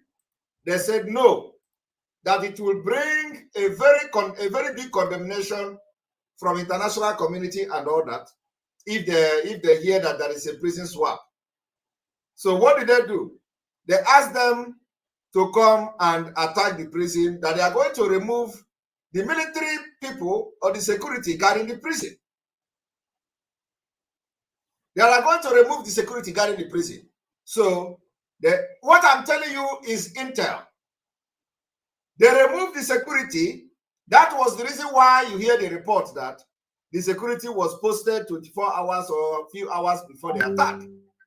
Now they removed the security. They came, operated freely, and destroyed the cars and the buses so that it will look as if it was really attacked. Now, I want you to tell me, do you know how many people that were killed in the prison? Have they made public how many people that was killed in the prison? Can Nigeria ask question? Can the journalists ask question? Ask question. Have Nigeria released the number of people killed in the attack in the prison? Or is that one not part of the report? Is that one not part of news? They should say the prison has been attacked and the 10 people died and 3 persons died or 5 people died. And did you hear that? I am asking you now, but I know after making this program, they are going to be talking about it. They will know that they have messed up. Do you hear anywhere that after this attack in Kuje prison, that 1 police officer was killed, 2 police officers was killed, 3 military personnel were killed, or those on guard was killed? Or I want to ask you today, did you hear anything like that? You didn't hear. I didn't hear. Ask yourself why. Ask yourself why. Why is it that this particular attack happened and we did not hear that somebody died?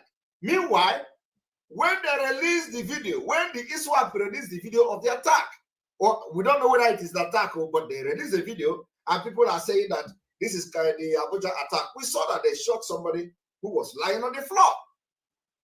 We do not know, that place does not look like a Kuje prison, but they say it's a prison. But we saw where they were shooting somebody and the person was lying on the floor and he was shot on the head. But I am suspecting that that particular video may be from the northern, from the northern part, Boko Haram.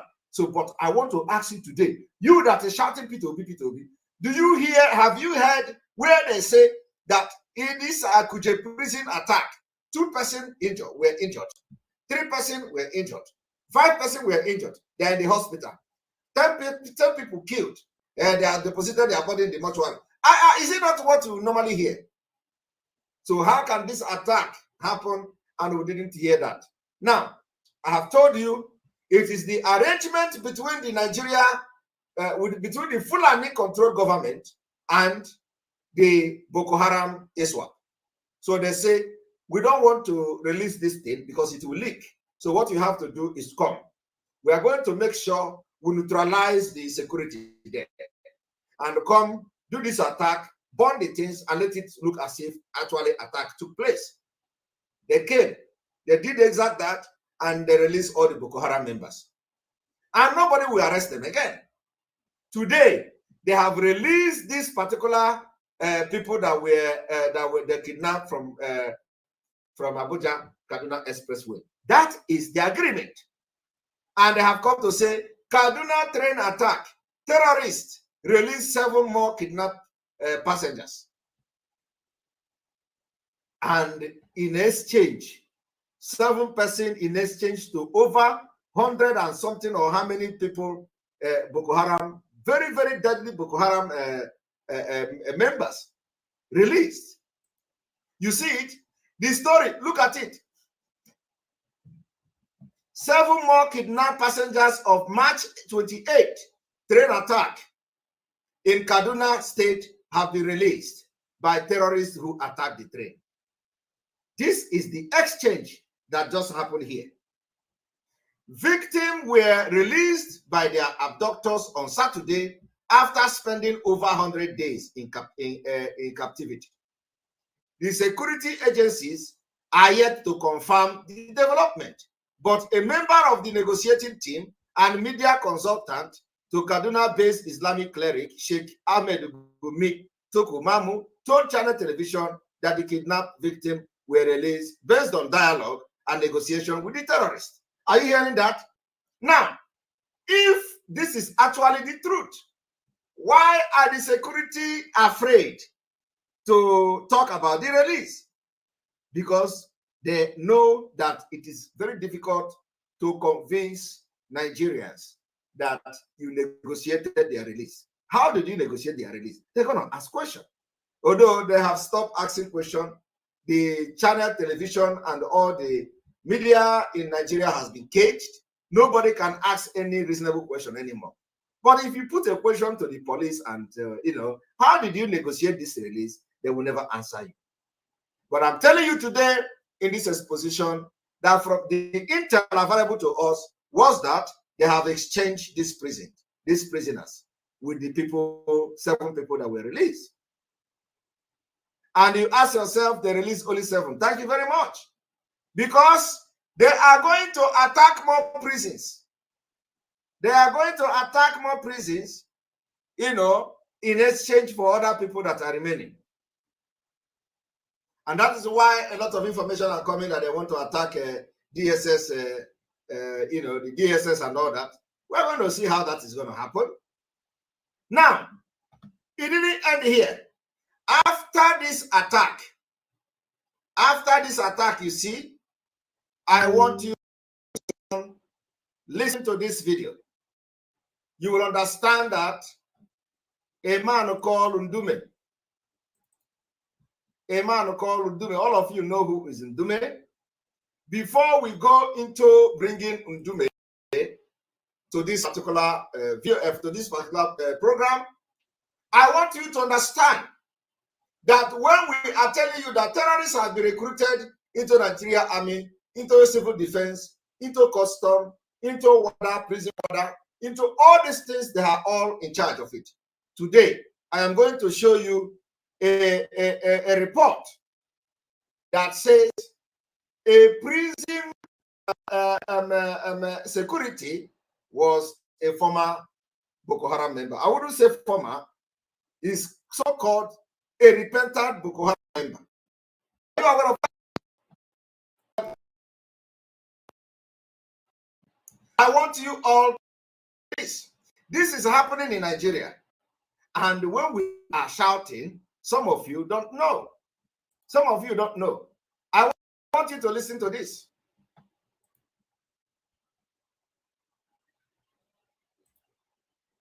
Shocking.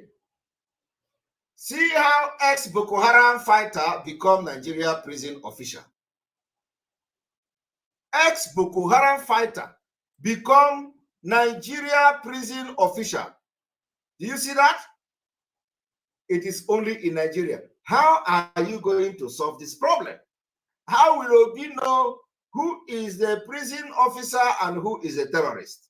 How will you know in the Nigeria Army who is a terrorist and who is a Nigerian Army? That is why all of them in Biafra land are terrorists. And we're going to treat them as such. I am telling you. I want you to read with me. Leaked internal document on the security situation at the prison facility shows that Mr. Yohana's Boko Haram background was detected following the dexterity he displayed with gun handling during training. While on training, he was found to be more versatile in the use and operation of firearms. The leaked file obtained by Premium Times reviewed upon further interrogation and collaboration finding, he confessed to having been abducted and held hostage by members of Boko Haram for 2 years. It's all lies. They have released all Boko Haram to come to join the army, to join the police, to join the custom. They are everywhere. How are you going to now identify who is the Boko Haram? That is why to end Nigeria is the solution. Do you understand? Let us continue. It is unclear if Mr. Yohana's claim that he fought for Boko Haram against his will is true or he's merely tried to downplay his past. How can somebody who actually fought for Boko Haram will come to admit that he has fought for Boko Haram? Of course, the idea is that they release these people, they tell them to go and hands up, and they will treat them like God they are, and they will go and join Nigerian army, and they will claim that they fought for Boko Haram against their will. You think somebody who fought Boko Haram will come and tell you, yes, I fought for Boko Haram, and but now I regret fighting for Boko Haram.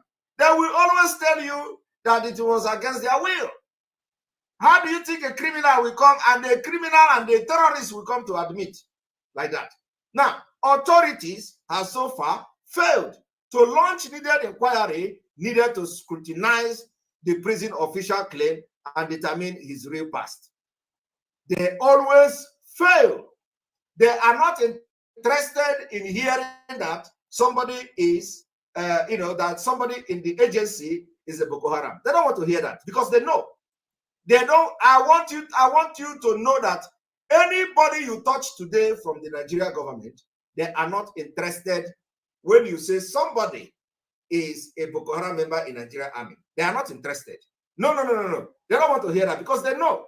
But so I want to prove it to you now. Now listen to this. The Senate President said, what? And there is an inside.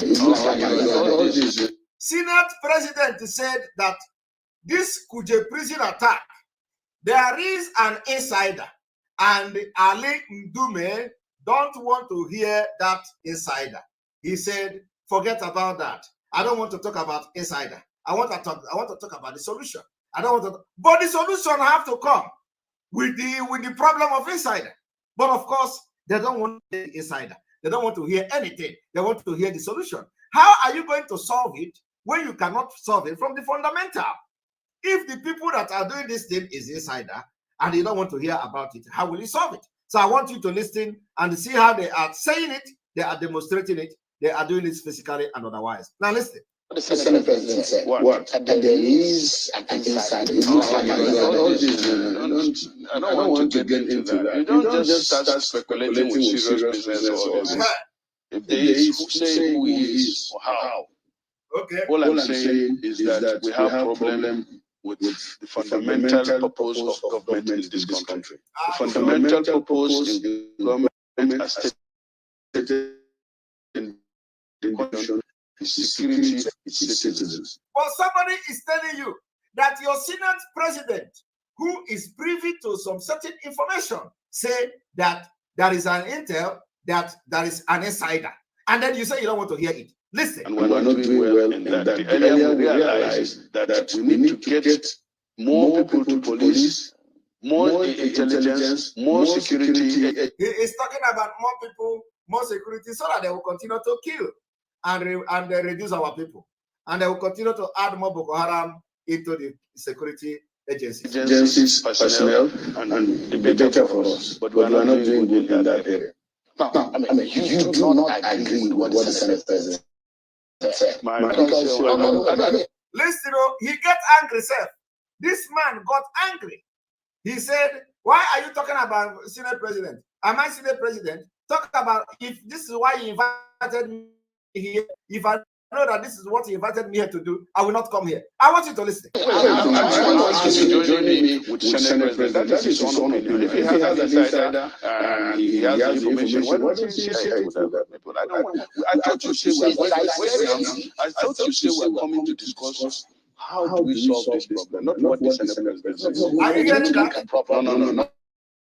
No. We are not asking the right person. Go and ask the Senate President who are those that he says that. If you look at what happened there on the ground and how the operation of these elements happened, and perhaps the inkling of those who feel that this could not have happened without the help of people on the inside, you believe that it was a compromise? Why are you? I didn't know that this is what we are going to discuss. Honestly, I don't know. Are you hearing that? He said he don't know that this is what he was coming here to discuss. That honestly, he wouldn't have come. Don't talk about the solutions. Okay. Get more people. Get more people to their job. Not what the Senate President said. Are you hearing? Get more people. How can you get more people when you have people inside that? How can you get more? So what he's saying now is that we come. They say Nigerian military 82 division have Boko Haram in them. And they have been killing people in Enugu. And what you can do is that, no, don't talk about it. Bring more military to 82 division. How will that solve the problem? You know, how will that solve the problem without identifying the Boko Haram in the military in the 82 division that are killing our people? So how will you solve it? Now they are telling him that this kind of thing, they say that there is an intel which suggests there is an insider. He said he don't want to listen to that. If that is why you invited me, I wouldn't have come, because he know that truly there is an insider. And he know that that is the mechanism they have used. And he know that that is what they are using to try to conquer Nigeria, to change the demography of Nigeria. So he don't want to talk about it. What he want to do is to bring more people to come, so that they will be shooting them from the back. The issue of fifth columnist is an issue about fifth columnists in the Nigerian. How would I know? How would you know? Okay. This is where this country is moving forward. All right. You are taking so much of our time talking about what Senate President said. Why do I call him and ask him? What should you ask me? My name is Senator Ali. Let me remind you that. Yes, but I've not seen the Senate President for a while. Why would you bring me here to start asking me? I thought we would be talking about how to solve this problem. No, you are talking about Senate President and you say, He said, oh my God, he is getting pissed off. Hey, he is getting pissed off. And he is getting pissed off. He was, say, who was this? He said, oh my God, why did you come in here to talk? Because he don't want to talk about it. Now, the question I want to ask you, some of you, that apart from all the exposition we have done so far, how will 100 of P2B solve this problem? You see, this is what we ask. We say, come and tell us, how will 100 of P2B solve this problem? Even now, the P2B have got to pick an extremist that is more extreme than this man here. He go and pick him because that is the only way he can make impact. You can never do anything in Nigeria without involving the terrorist Fulani. You can't. And once you go in alliance with them, you are handicapped. It happens to everybody. So what is it that you are looking for that you think P2B can do when he is already handicapped? The same brother of this man, who is a running mate to P2B, said that they can never support any Southerner except that support would be for their interest. Now let us listen to Ndume. Interpretation of what he said. Senate President about the in our military Okay, let's talk about the solution. If you don't want to, let's talk about what he said he don't want to. He said he don't. Have you people seen it? He said he don't want to. They know the truth. If you assess the situation properly, should we have had these elements being kept in this place for this long time? Now, how do we move away from having them being kept? Because you said that not in several other correct. Now, having listened to what this man said, I want you to look at, this is Dr. Hakim Baba Ahmed, the P2B presidential running mate brother. This is what he wrote. Somebody confronted him with a question about Islamization of Nigeria and genocide taking place. Do you know what the family of P2B running mate, do you know what they have? Do you know what they have to say? The family ideology of P2B running mate, that is that, no, I don't believe there is ethnic genocide and jihad taking place in Nigeria. But I could be wrong. Kindly tell me where the genocide is taking place, who is doing it, and against whom. Where is the jihad? Please give me fact, not social media driven. Help me know and understand. This is the tweet coming from P2B running mate senior brother called Hakim Baba Ahmed. So if P2B become a president, this is the people that will be running the affair. This man will become the second Abba Kaire, the late Abba Kaire that died with the control of Buhari's government. He is going to become the second Abba Kaire. Do you understand that? He is going to become the second Abba Kaere, and it is going to even be worse than that. So ask yourself, what exactly, how is P2P and those supporting P2P is going to handle the issue of this dangerous diversity? This man do not believe that you are being killed in the East. This man do not believe that there is genocide going on in Nigeria. Why you are supporting P2P? Because you feel that there is genocide happening. The family of the running mate of P2P don't believe that is genocide, because it is normal thing to them to kill others and take over what belongs to them. That is normal. So I want you to understand what you are going into and the nonsense you have been doing instead of supporting your freedom. For those who actually were fake. Did you see that? Now let us continue.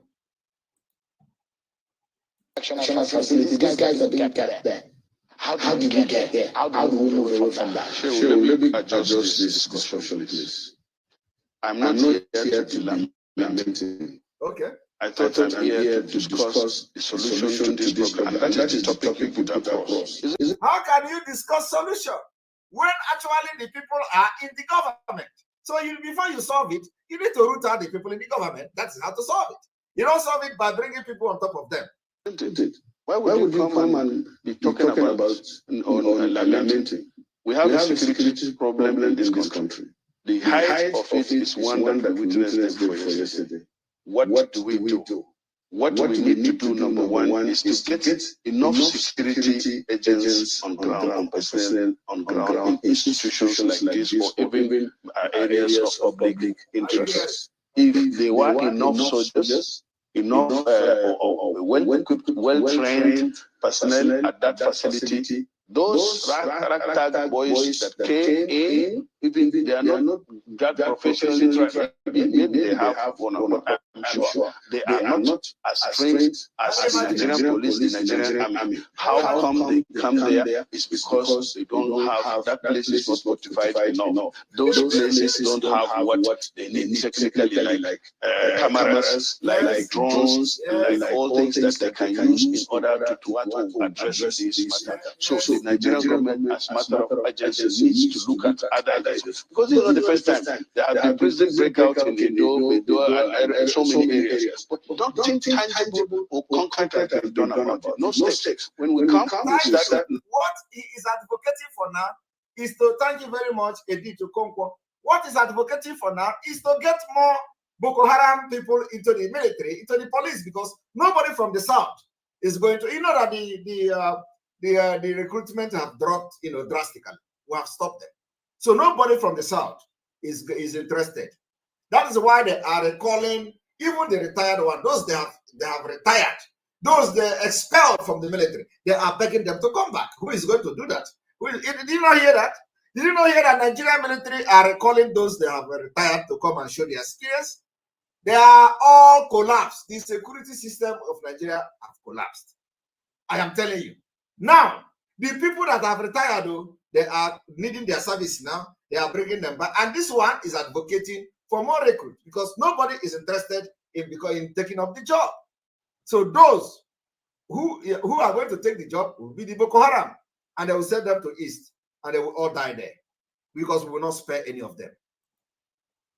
Lamenting, we start saying, so that is not the solution. Let us address this matter. Let us get more police on ground. Let us train them. Let us have the equipment. Let us make sure that where you keep these people are adequately protected. Let us make sure that justice is dispensed quickly. You are describing an overhaul. What you're trying to do is like an overhaul. Of course. Where do we start from? We start from getting more personnel on ground. What the people say there, they don't have enough number, and they were calling out for help, and nobody was around them. So what we do, make sure that such places, not only that of Ujena, they were calling and nobody was around them. All of them are in the East. Such places all over the country, you make sure that there is adequate protection around, in, and outside that kind of facility, number one. Then number two, you make sure that there are people that are on standby that will be given some timeline to say if there is a distress call, you must be at such a place within so time. So that if they don't meet that and it happens, then you can say you are responsible. And this yes, Hillary McKay, he's advocating for more money because he's in charge of the logistics of the military. Yes, I remember. He's the chairman of the committee. Nobody's talking about that. Everybody's saying, oh, there are insiders there. Oh, some people say, I'm disappointed that this all this lamentation is not the solution. And then after that is it. You start arguing on what the Senate president or the president says, and you ignore the problem. And therefore, even talking about the solution will not be there completely. This is part of the problem. I've said this several times, you are my friend. But part of the problem we even have is like this one now, the press. Instead of talking about the issue and the ideas, you are talking about event and you are talking about people. And it is only lesser mind that discusses people and events. Great mind should be discussing ideas. What do we do? Now that's happened. When the president, the Senate president, and people like yourself speak about the issue, then it causes attention because you are privy to information. Now, if you tell me something, I take it seriously because of your position as a politician in this country. Now, that's why the implication of this is what we are looking to solution for. Now, the big question here, which bothers me, those guys that are on the news, what they are capable of doing. How do we stop that? That is now we don't know where they've gone. We don't know where they are. Now they are He said now he is talking. Okay? He said now he is talking. That is the problem, and you people don't understand. I'm asking a very pertinent question. Is Nigeria working for you? Major General Muhammadu Buhari retired. Knew the solutions to Boko Haram till he finally became president. He asked ex-President Jonathan to resign because of insecurity. He cried empathetically. He promised to end Boko Haram in 3 months. But now he's telling us he's done his best to arm the military. Why isn't he resigning? Governor Fashola knew the solutions to providing stable power supply. Till he became Minister of Power. And darkness pervaded the land. After trying hard and giving excuses like he plays a supervisory role. The ministry was assigned to someone else. Power grid. Still they collapse. The NSAS protests were tagged insurrection. In fact, someone said Aisha Yusuf ought to be in jail for instigating violence. Then farmers were beheaded in Borno. Same person asked Aisha Yusuf to lead a protest. Aren't these people supposed to forbid hypocrisy? Is Nigeria working for any Nigerian today? From leaders hoarding food for the poor, receiving kickbacks from government contracts, to farmers needing permission to go to their farms. Is Nigeria working for you? Why is Zamfara's gold for Zamfara? And Niger Delta oil for Nigeria? Why is Hisba destroying alcohol? But their state governments receive federal allocation for monies received via taxation, including tax on alcoholic beverages. Why are some federal roads abandoned to bandits and kidnappers? Who is in charge of Nigeria's security? The president is talking of this time. Most times, he has shocked by the rest of us by the absence of good governance under him. Regardless of his campaign promises and the manifesto of his political party, Nigeria has rolled back in terms of development. From Naira continually losing its value to a recently launched locomotive trains breaking down in the middle of nowhere. Nigeria has to be working for some people though. The government can do no wrong. To this set of people, their money isn't being stolen. even if the money is being borrowed, leaving debts for their own children to pay in future.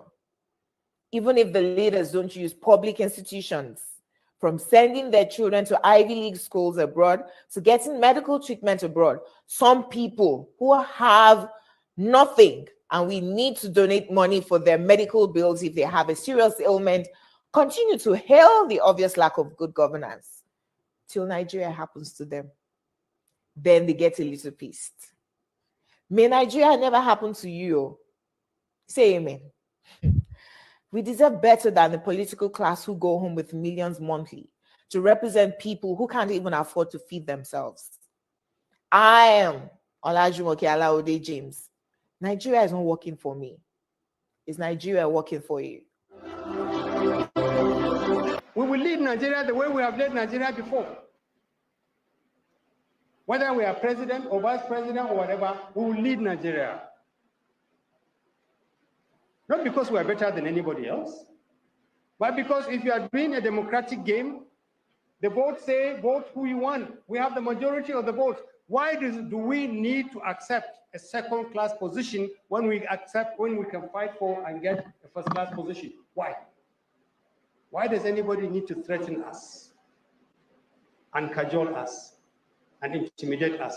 If you don't bring the presidency here, you will see. Okay, let's see. We are willing to see. But when we get that power, in the name of God, be humble, because power comes from God. If they tell you the North must play second fiddle, say no. But in what game? Please, sir, what are the rules of this game? If the rules of the game say you should vote for the candidate of your choice, vote for the candidate of your choice. If they don't like the fact that it may be a northerner who will emerge as president, too bad. If we want to support a southerner, we will support a southerner because that will be in our own interest rather than in somebody's interest. That is the brother to the P2B running mate. The brother to the P2B running mate is saying that if they have to support any southerner, it must be to their Fulani interest. And that is why Obi is there, running with the brother. Who will emerge as president, too bad. If we want to support a southerner, we will support a southerner because that will be in our own interest rather than in somebody's interest as president, too bad. If we want to support a southerner, we will support a southerner because that will be in our own interest rather than in somebody's interest, too bad. If we want to support a southerner, we will support a southerner because that will be in our own interest rather than in somebody's interest. Now, go and ask P2B, what was the agreement they reached to the extent that the brother accepted? Because they say that for them to support any southerner, that particular southerner must be for their own interest, not to the interest of anybody. So P2B may have accepted something that some of you that are ignorantly shouting P2B don't know. Ask him question. What did the Mauritania people give him? What did the Mauritania people promise him? What was the agreement they reached with him that made him to come out and pick up a Mauritania as a running mate? That the more the day break, the more the God of our land exposes the scam behind this running and presidential election and all that. On this note, I'm going to say, may God bless all of you, because we came late today, and tomorrow we will try to come on time. We will try to have our daily broadcast normally from 7 p.m. or 8 p.m. Biafra time, but because of the situation we are now, from one meeting and assignment to another, we always come late. We will try to better our time so that people can listen to the broadcast and watch it live as always. Thank you very much. May God bless all of you. May God bless Biafra. May God bless Oduduwa. May God bless Middle Belt. May God bless Amazonia. May God bless Mazin Amdekano. May God bless on the Igboho. May God bless Eastern Security Network. May God bless our mother and every person and all our alliances so far. May God bless all of you. From here, from me, is good evening.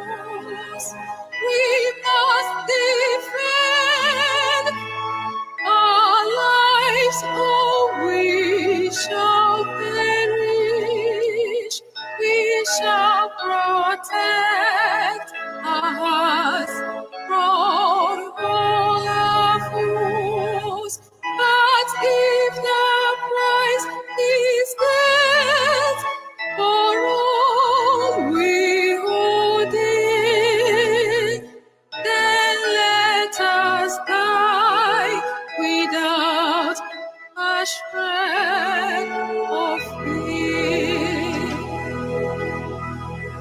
Hail to Biafra, consecrated nation, O fatherland, this be our solemn pledge. Defending thee shall be our dedication. Spilling our blood will count our privilege. The way that which emboldens the free shall always be our flag of liberty.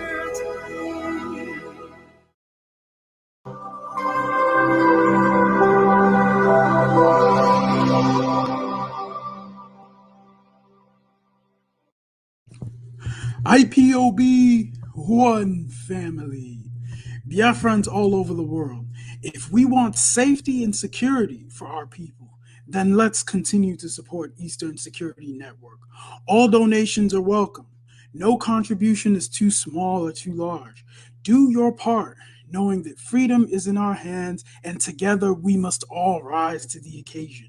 Go to our website to make your contribution, www.ipobinUSA.org/donate. And remember that freedom is not free, but together we restore it. Farm by farm, forest by forest, house by house, and street by street.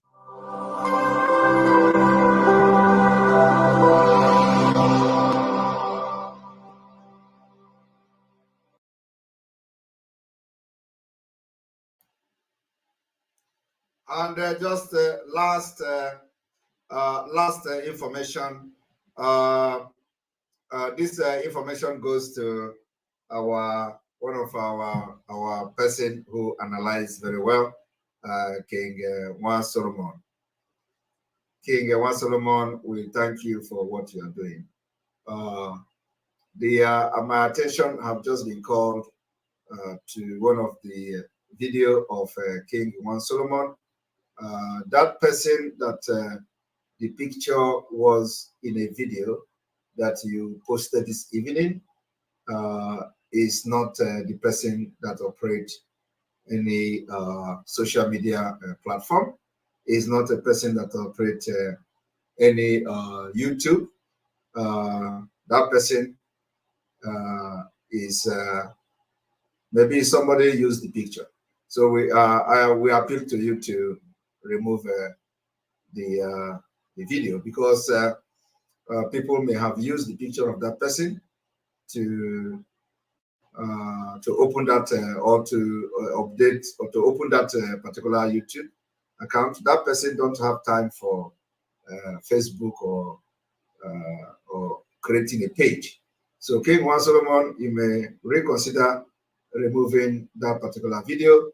The person who owns that page will also advise the person to, I know that the person may be celebrating that person. So the person could also consider removing the picture. That person have nothing to do with, it just like people using our pictures on their pages and all that. So he is not, and I'm happy that you covered the face, but then everybody who knows that person knows that even with the face covered, they know that it's that picture. So that person don't have any time for YouTube. Somebody who owns that YouTube channel have used his picture. So you may just consider to remove the video. Thank you.